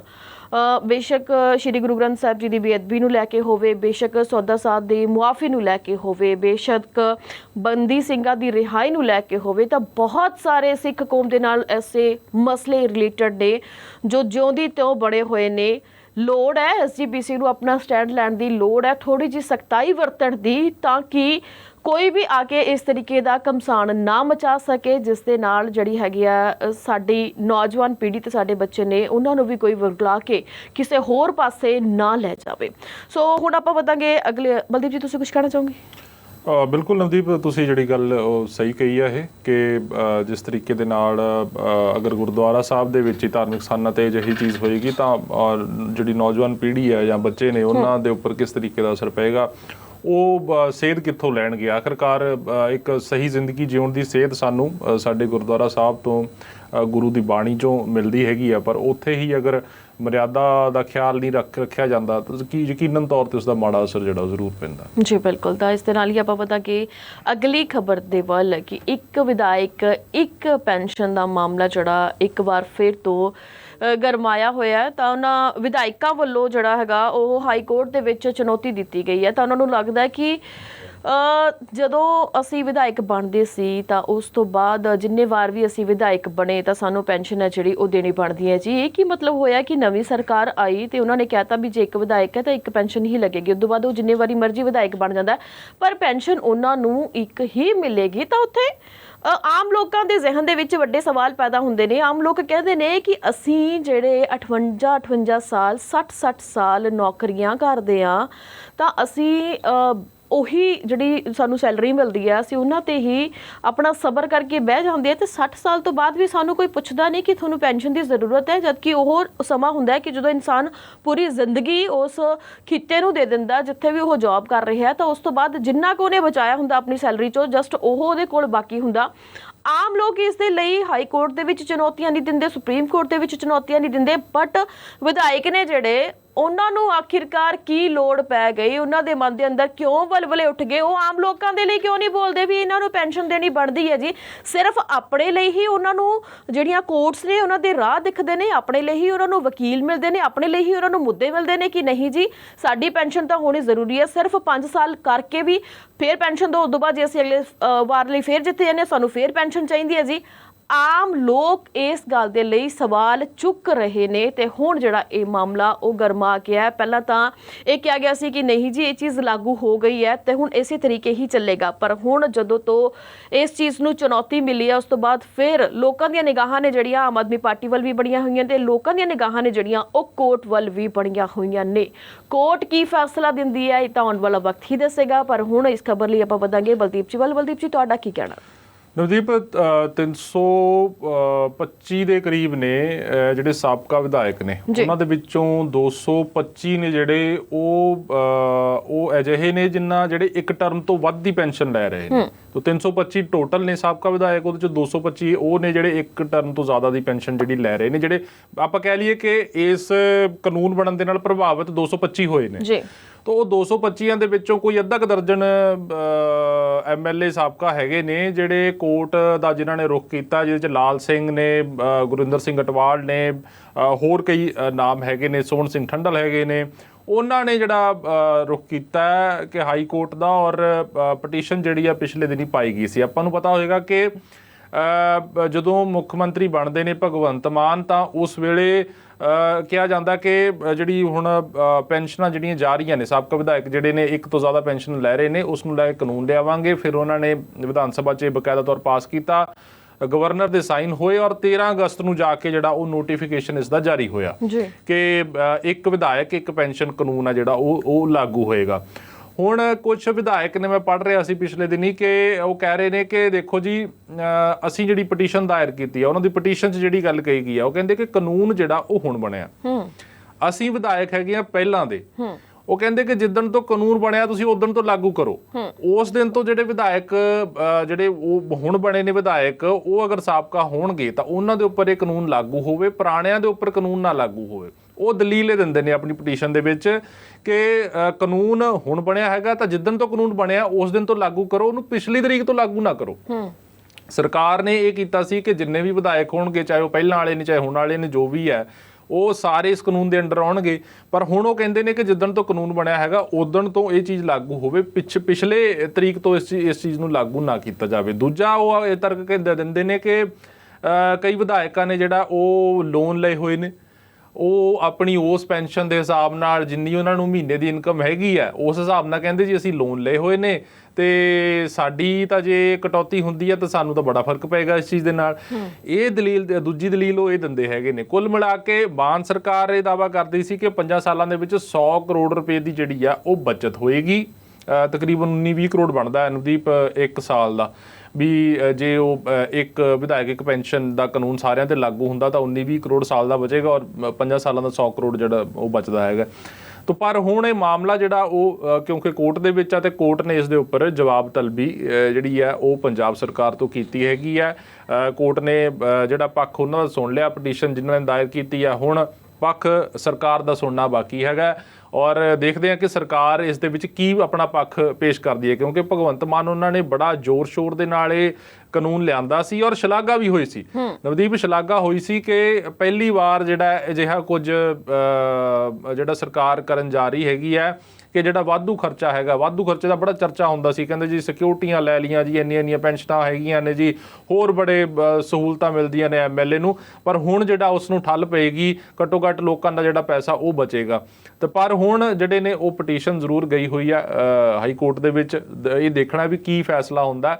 ਪਰ ਇਹ ਫਿਲਹਾਲ ਦੀ ਘੜੀ ਸਕੀਮ ਉਸੇ ਤਰੀਕੇ ਨਾਲ ਲਾਗੂ ਹੈਗੀ ਆ, ਜਿਹੜਾ ਕਾਨੂੰਨ ਹੈ ਉਸੇ ਤਰੀਕੇ ਨਾਲ ਲਾਗੂ ਹੈ ਔਰ ਸੁਪਰੀਮ ਕੋਰਟ ਦੇ ਵਿੱਚ ਕੀ ਫੈਸਲਾ ਆਉਂਦਾ। ਪਰ ਦੂਜੇ ਪਾਸੇ ਨਵਦੀਪ ਇਹ ਵੀ ਚੀਜ਼ ਦੇਖਣ ਵਾਲੀ ਹੈ ਕਿ ਆਮ ਆਦਮੀ ਜਿਹੜਾ ਹੈਗਾ, ਜਿਹੜਾ ਹੁਣ ਕਿਉਂਕਿ ਸਰਕਾਰੀ ਨੌਕਰੀਆਂ ਕੋਈ ਜ਼ਿਆਦਾ ਨਹੀਂ ਹੈਗੀਆਂ ਉਸ ਤਰੀਕੇ ਨਾਲ ਜਿਵੇਂ ਪਹਿਲਾਂ ਹੁੰਦੀਆਂ ਸੀ, ਅੱਜ ਤੋਂ 25-30 ਸਾਲ ਪਹਿਲਾਂ ਹੁੰਦੀਆਂ ਸੀਗੀਆਂ।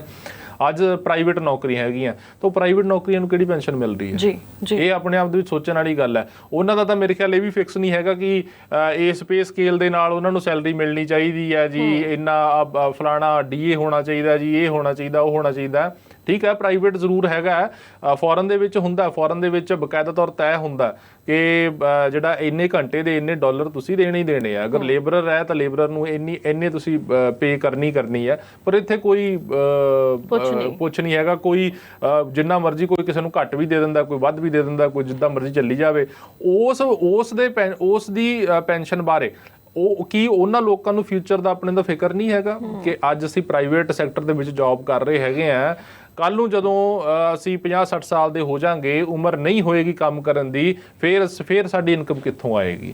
ਕੀ ਇਹ ਜਿਹੜੇ ਵਿਧਾਇਕ ਨੇ ਉਹਨਾਂ ਬਾਰੇ ਕੁਝ ਨਹੀਂ ਸੋਚਦੇ? ਉਹਨਾਂ ਨੂੰ ਲੈ ਕੇ ਮੇਰੇ ਖਿਆਲ ਅੱਜ ਤੱਕ ਕਦੇ ਇਹ ਨਾ ਹਾਈ ਕੋਰਟ ਗਏ ਨੇ, ਨਾ ਵਿਧਾਨ ਸਭਾ 'ਚ ਕੋਈ ਮੁੱਦਾ ਚੁੱਕਿਆ। ਜੀ ਬਿਲਕੁਲ। ਤਾਂ ਬਲਦੀਪ ਜੀ, ਜਿਵੇਂ ਤਾਂ ਤੁਸੀਂ ਗੱਲ ਕੀਤੀ ਹੈ ਕਿ ਪ੍ਰਾਈਵੇਟ ਪੇਸ਼ੇ ਵਾਲੇ ਜਿਹੜੇ ਲੋਕ ਨੇ ਕਿ ਉਹਨਾਂ ਨੂੰ ਤਨਖਾਹਾਂ ਕਿੰਨੀਆਂ ਕਿ ਮਿਲਦੀਆਂ ਨੇ, ਜਿਹੜਾ ਲੋਨ ਤਾਂ ਵਿਚਾਰੇ ਉਹ ਵੀ ਲੈਂਦੇ ਨੇ ਹੈ ਨਾ, ਕਿਸ ਤਰੀਕੇ ਦੇ ਨਾਲ ਉਹ ਭਰਦੇ ਨੇ ਕਿ ਘਰਾਂ ਦੀਆਂ ਕੀਮਤਾਂ ਨੇ ਜਿਹੜੀਆਂ ਕਿਸ ਪੱਧਰ ਤੇ ਪਹੁੰਚ ਗਈਆਂ ਨੇ, ਪਰ ਫਿਰ ਵੀ ਉਹ ਸੋਚਦੇ ਨੇ ਵੀ ਚਲੋ ਕੋਈ ਗੱਲ ਨਹੀਂ, ਕਦੇ ਤਾਂ ਜਿਹੜਾ ਲੋਨ ਹੈ ਉਹ ਉਤਰੇਗਾ ਹੀ। ਪਰ ਉੱਥੇ ਹੀ ਵੱਡੀ ਗੱਲ ਇਹ ਹੈ ਕਿ ਪੰਜਾਬ ਤੇ ਭਾਰਤ ਦੇ ਤਾਂ ਹਾਲ ਇਹ ਨੇ ਵੀ ਜੇ ਕਿਤੇ ਪ੍ਰਾਈਵੇਟ ਕੰਮ ਕਰ ਵੀ ਲੈਂਦੇ ਨੇ ਤਾਂ ਜੇ ਕਿਸੇ ਤੋਂ ਉੱਚਾ ਨੀਵਾਂ ਬੋਲਿਆ ਜਾਂਦਾ, ਕੰਮ ਦੇ ਵਿੱਚ ਕੋਈ ਕੁਤਾਹੀ ਹੋ ਜਾਂਦੀ ਹੈ ਜਾਂ ਕੁਝ ਵੀ ਲੇਟ ਫੇਟ ਬੰਦਾ ਹੋ ਜਾਂਦਾ, ਤਾਂ ਉਹਦੀ ਪਤਾ ਲੱਗਦਾ ਕਿ ਉਹਨਾਂ ਨੂੰ ਮੇਲ ਆ ਗਈ ਹੈ ਜਾਂ ਫਿਰ ਉਹਨਾਂ ਨੂੰ ਫੋਨ ਕਰ ਦਿੱਤਾ ਵੀ ਕਿ ਤੁਸੀਂ ਕੱਲ ਤੋਂ ਆਇਓ ਨਾ ਜੀ। ਬਿਲਕੁਲ ਨਵਦੀਪ, ਤੁਸੀਂ ਆਪਾਂ ਇਸ ਗੱਲ ਨੂੰ ਆਪਾਂ ਇੱਥੇ ਤੱਕ ਹੀ ਕਿਉਂ ਦੇਖਦੇ ਹਾਂ? ਤੁਸੀਂ ਬੜੀ ਮਲਟੀਨੈਸ਼ਨਲ ਕੰਪਨੀਜ਼ ਦੇਖੋ, ਇੱਥੋਂ ਤੱਕ ਕਿ ਜੈਟ ਏਅਰਵੇਜ਼ ਵਰਗੀਆਂ ਕੰਪਨੀਆਂ ਜਿਸ ਵੇਲੇ ਬੰਦ ਹੁੰਦੀਆਂ ਨੇ ਤਾਂ ਇੱਕ ਦਿਨ ਪਹਿਲਾਂ ਮੇਰੇ ਖਿਆਲ ਉਹਨਾਂ ਨੂੰ ਜਾਂ ਅਗਲੇ ਉਸੇ ਦਿਨ ਨੋਟਿਸ ਮਿਲਦਾ ਉੱਥੇ ਦੇ ਪਾਇਲਟਸ ਨੂੰ, ਜਿਹੜਾ ਜਾਂ ਹੋਰ ਸਟਾਫ ਹੈਗਾ ਕਿ ਤੁਸੀਂ ਜੀ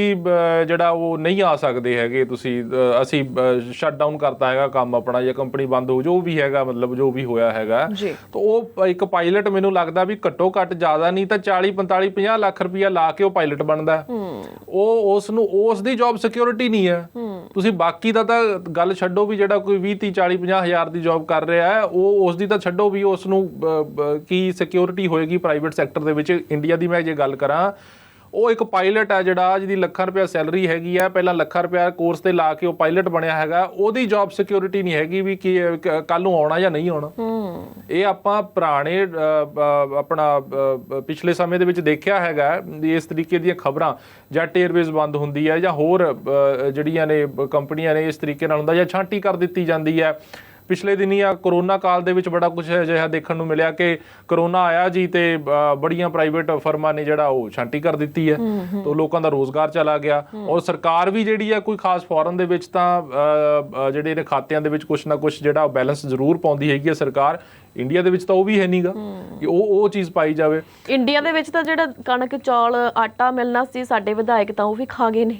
ਜੀ ਜੀ ਜਿਨ੍ਹਾਂ ਨੂੰ ਰਾਸ਼ਨ ਮਿਲਣਾ ਸੀ ਉਹ ਵੀ ਖਾ ਗਏ ਨੇ। ਆਮ ਲੋਕ, ਆਮ ਸੰਸਥਾਵਾਂ ਨੇ ਉਹਨਾਂ ਦੀ ਦਾਦ ਦੇਣੀ ਬਣਦੀ ਹੈ ਜਿਹੜੀਆਂ ਕਿ ਲੋਕਾਂ ਦੇ ਲਈ ਅੱਗੇ ਆਈਆਂ। ਪਰ ਹੁਣ ਜਿਸ ਤਰੀਕੇ ਦੇ ਨਾਲ ਘਪਲੇ ਸਾਹਮਣੇ ਆ ਰਹੇ ਨੇ, ਘੁਟਾਲੇ ਸਾਹਮਣੇ ਆ ਰਹੇ ਨੇ, ਉਹਨਾਂ ਤੋਂ ਦੇਖ ਕੇ ਲੱਗਦਾ ਵੀ ਕਰੋਨਾ ਕਾਲ ਹੀ ਸੀਗਾ ਜਦੋਂ ਇਹਨਾਂ ਨੇ ਆਪਣੇ ਘਰ ਭਰ ਲਏ, ਜਦੋਂ ਇਹਨਾਂ ਨੇ ਆਪਣਾ ਸਭ ਕੁਝ ਭਰ ਲਿਆ। ਲੋਕਾਂ ਵੱਲ ਇਹਨਾਂ ਨੇ ਨਹੀਂ ਦੇਖਿਆ ਕਿ ਲੋਕਾਂ ਦੇ ਰੋਜ਼ਗਾਰ ਚਲੇ ਗਏ, ਲੋਕ ਭੁੱਖੇ ਮਰ ਰਹੇ ਨੇ, ਭੁੱਖਮਰੀ ਦਾ ਸ਼ਿਕਾਰ ਹੋ ਰਹੇ ਨੇ।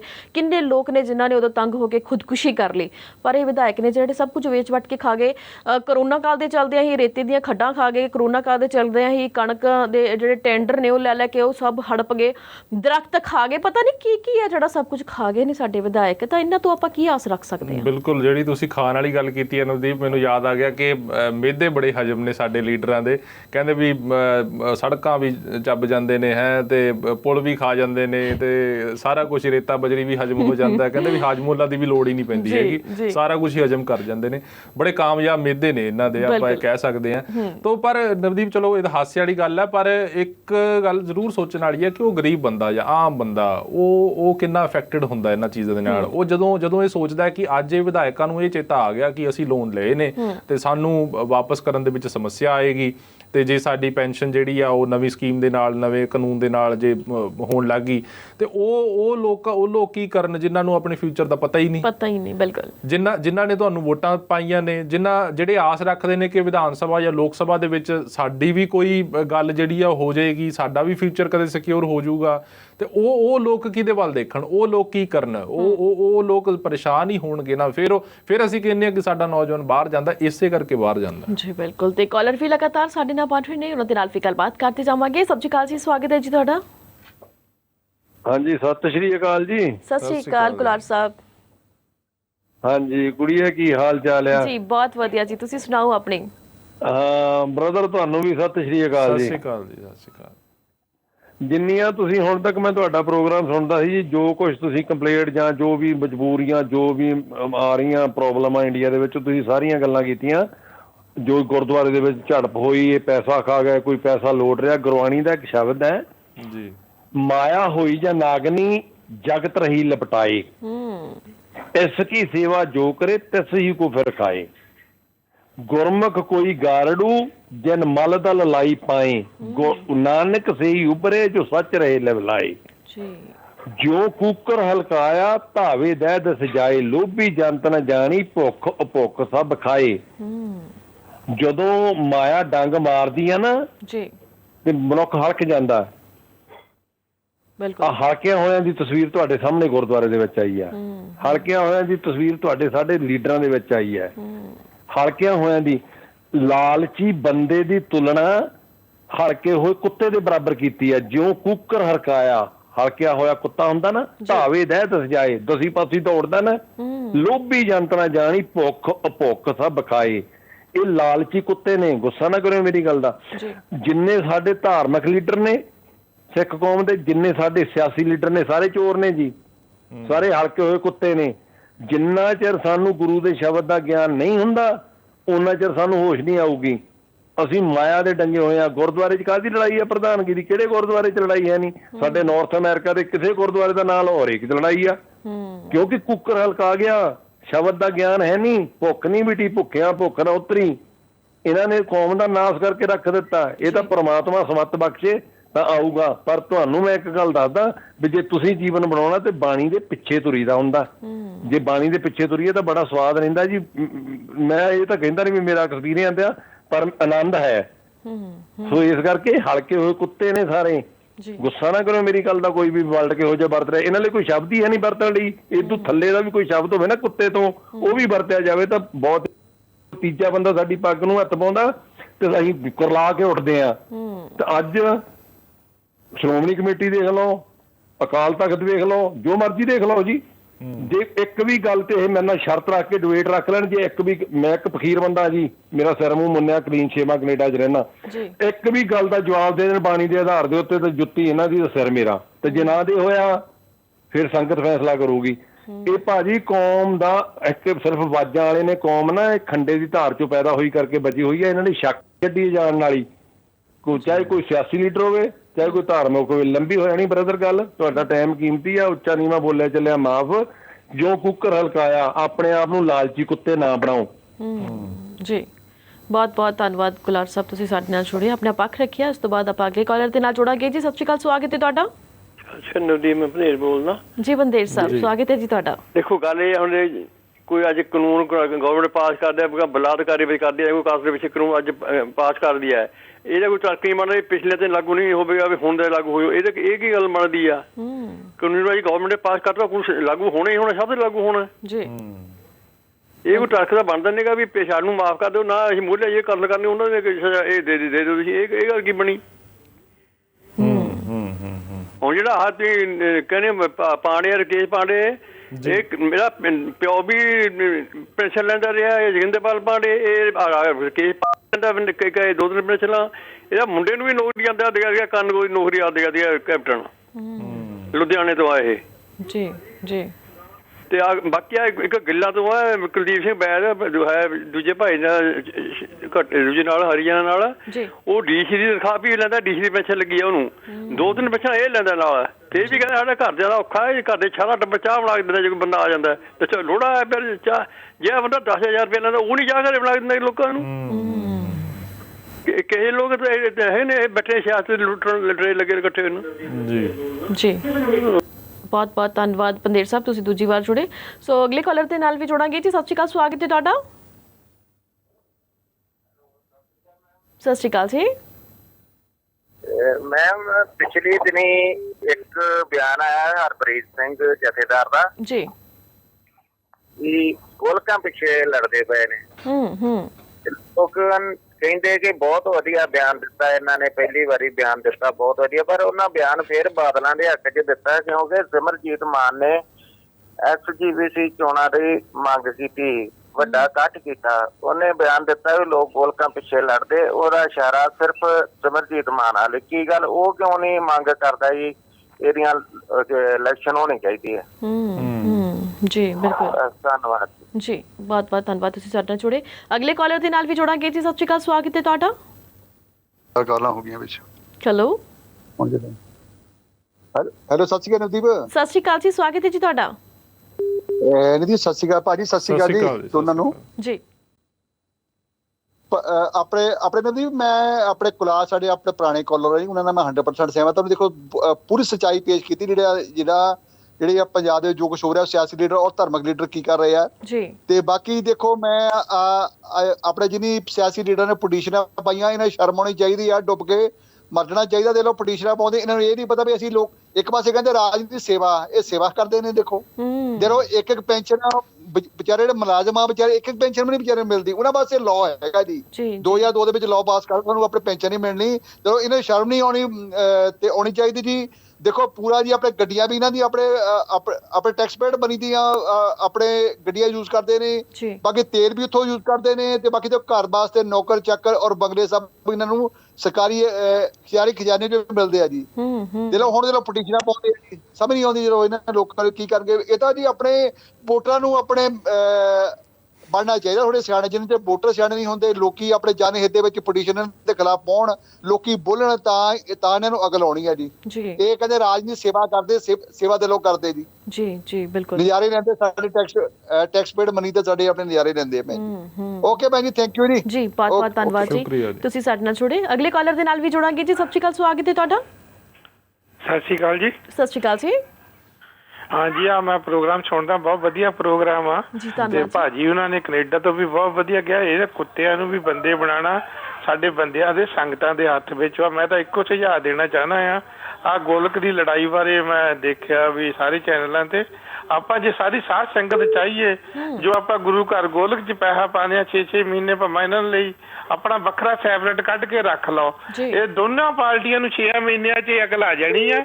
ਜਦੋਂ ਗੋਲਕਾਂ ਖੁੱਲਣੀਆਂ ਦੋਨਾਂ ਪਾਰਟੀਆਂ ਦੀਆਂ ਸਭ ਪਾਸੇ ਲੜਾਈਆਂ ਖਤਮ ਹੋ ਜਾਣੀਆਂ। ਜੋ ਵੀ ਦਸੌਂਜ ਕੱਢਦੇ ਆ ਗੁਰੂ ਦਾ 6-6 ਮਹੀਨੇ ਆਪਣੀ ਜੇਬ 'ਚ ਰੱਖ ਲਓ, ਬਾਅਦ 'ਚ ਇਕੱਠਾ ਚੜਾ ਦਿਓ। ਇਹਨਾਂ ਕੁੱਤਿਆਂ ਤੋਂ ਵੀ ਬੰਦੇ ਬਣ ਜਾਣਾ, ਸਭ ਨੂੰ ਅਕਲ ਆ ਜਾਣੀ ਹੈ, ਲੜਾਈਆਂ ਵੀ ਮੁੱਕ ਜਾਣੀਆਂ। ਗੁਰਦੁਆਰਿਆਂ 'ਚ ਮੇਰਾ ਤਾਂ ਇਹੀ ਸੁਝਾਅ ਆ, ਲੜਾਈਆਂ ਦਾ ਸਿਰਫ ਗੋਲਕ ਦੇ ਕਰਕੇ ਹੀ ਆ। ਜੇ ਉਹੀ ਦਸੌਂਜ ਤੁਸੀਂ ਆਪਣੇ ਕੋਲ ਰੱਖ ਲਓ, ਕਿਸੇ ਟਾਈਮ ਆ ਕੇ ਕਿਤੇ ਮਾੜੀ ਗਰੀਬ ਦੀ ਹੈਲਪ ਕਰ ਦਿਓ ਜਾਂ ਫਿਰ ਗੁਰੂ ਘਰਾਂ ਨੂੰ ਕੋਈ ਲੋੜ ਆ ਉੱਥੇ ਵਰਤ ਦਿਓ। ਇਹ ਮੇਰਾ ਸੁਝਾਅ ਤਾਂ ਇਹੀ ਆ ਵੀ ਕੁੱਤਿਆਂ ਨੂੰ ਵੀ ਬੰਦੇ ਬਣਾਉਣਾ ਤੇ ਬੰਦਿਆਂ ਨੂੰ ਵੀ। ਜੀ ਬਹੁਤ ਬਹੁਤ ਧੰਨਵਾਦ, ਤੁਸੀਂ ਸਾਡੇ ਨਾਲ ਜੁੜੇ। ਜਾਂਦੇ ਜਾਂਦੇ ਲਾਸਟ ਕਾਲ ਲਵਾਂਗੇ ਜੀ। ਸਵਾਗਤ ਹੈ ਤੁਹਾਡਾ। ਕਾਲ ਹੈ ਜਿਹੜੀ ਡ੍ਰੌਪ ਹੋ ਗਈ ਹੈ। ਸੋ ਬਲਦੀਪ ਸਿੰਘ ਜੀ ਤੁਹਾਡਾ ਬਹੁਤ ਬਹੁਤ ਧੰਨਵਾਦ, ਬਹੁਤ ਵਧੀਆ ਤਰੀਕੇ ਦੇ ਨਾਲ ਤੁਸੀਂ ਸਾਰੇ ਹੀ ਸਵਾਲਾਂ ਦੇ ਜਵਾਬ ਦਿੱਤੇ। ਦਰਸ਼ਕਾਂ ਦਾ ਬਹੁਤ ਬਹੁਤ ਧੰਨਵਾਦ, ਤੁਸੀਂ ਸਾਡੇ ਨਾਲ ਜੁੜਦੇ ਹੋ, ਆਪਣਾ ਪੱਖ ਰੱਖਦੇ ਹੋ। ਬਹੁਤ ਚੰਗਾ ਲੱਗਦਾ ਕਿ ਸ਼ੁਰੂਆਤ ਤੋਂ ਲੈ ਕੇ ਅਖੀਰ ਤੱਕ ਤੁਸੀਂ ਸਾਡੇ ਪ੍ਰੋਗਰਾਮ ਨਾਲ ਜੁੜੇ ਰਹਿੰਦੇ ਹੋ, ਇਸ ਪ੍ਰੋਗਰਾਮ ਨੂੰ ਬੇਹੱਦ ਪਿਆਰ ਦਿੰਦੇ ਹੋ, ਸਤਿਕਾਰ ਦਿੰਦੇ ਹੋ। ਸੋ ਤੁਹਾਡੇ ਜਿਹੜੇ ਸੁਝਾਅ ਹੁੰਦੇ ਨੇ ਉਹ ਸਿਰ ਮੱਥੇ ਹੁੰਦੇ ਨੇ। ਸੋ ਜਿਹੜੇ ਵੀ ਦਰਸ਼ਕ ਇਸ ਪ੍ਰੋਗਰਾਮ ਨੂੰ ਵੇਖਣ ਕਨੀਓ ਰਹਿ ਜਾਂਦੇ ਨੇ, ਉਹਨਾਂ ਦੇ ਲਈ ਮੈਂ ਦੱਸ ਦੇਵਾਂ ਕਿ YouTube ਤੇ Facebook ਤੇ ਇਸ ਪ੍ਰੋਗਰਾਮ ਨੂੰ ਅਪਲੋਡ ਕੀਤਾ ਜਾਂਦਾ। ਤੁਸੀਂ ਆਪਣੇ ਸਵਾਲ ਤੇ ਸੁਝਾਅ ਨੇ ਜਿਹੜੇ ਉੱਥੇ ਵੀ ਰੱਖ ਸਕਦੇ ਹੋ। ਸੋ ਉਹ ਕੋਸ਼ਿਸ਼ ਕਰਾਂਗੇ ਕਿ ਉੱਥੇ ਵੀ ਉਹਨਾਂ ਦੇ ਜਿਹੜੇ ਜਵਾਬ ਨੇ ਉਹ ਜ਼ਰੂਰ ਦਿੱਤੇ ਜਾਣ। ਸੋ ਅੱਜ ਦੇ ਇਸ ਪ੍ਰੋਗਰਾਮ ਦੇ ਵਿੱਚ ਇੰਨਾ ਹੀ ਜੀ। ਮਿਲਾਂਗੇ ਆਪਾਂ ਕੱਲ ਕੁਝ ਹੋਰ ਨਵੇਂ ਮਾਮਲਿਆਂ ਦੇ ਨਾਲ। ਤਦ ਤੱਕ ਦੇ ਲਈ ਸਾਨੂੰ ਤੋਂ ਇਜਾਜ਼ਤ। ਸਤਿ ਸ਼੍ਰੀ ਅਕਾਲ। ਹੁਣ ਤੁਸੀਂ ਦੇਖ ਸਕਦੇ ਹੋ ਗਲੋਬਲ ਪੰਜਾਬ ਟੀਵੀ ਨੂੰ ਡਾਊਨਲੋਡ ਕਰੋ ਸਾਡੀ ਐਪ ਐਂਡਰੋਇਡ ਜਾਂ iOS ਤੇ ਫ੍ਰੀ ਵਿੱਚ, roku ਅਤੇ Amazon Fire TV ਤੇ ਜਾਂ Apple TV ਤੇ। ਨਾਲ ਹੀ ਦੇਖ ਸਕਦੇ ਹੋ ਲਾਈਵ ਸਟ੍ਰੀਮਿੰਗ www.globalpunjabtv.com ਤੇ।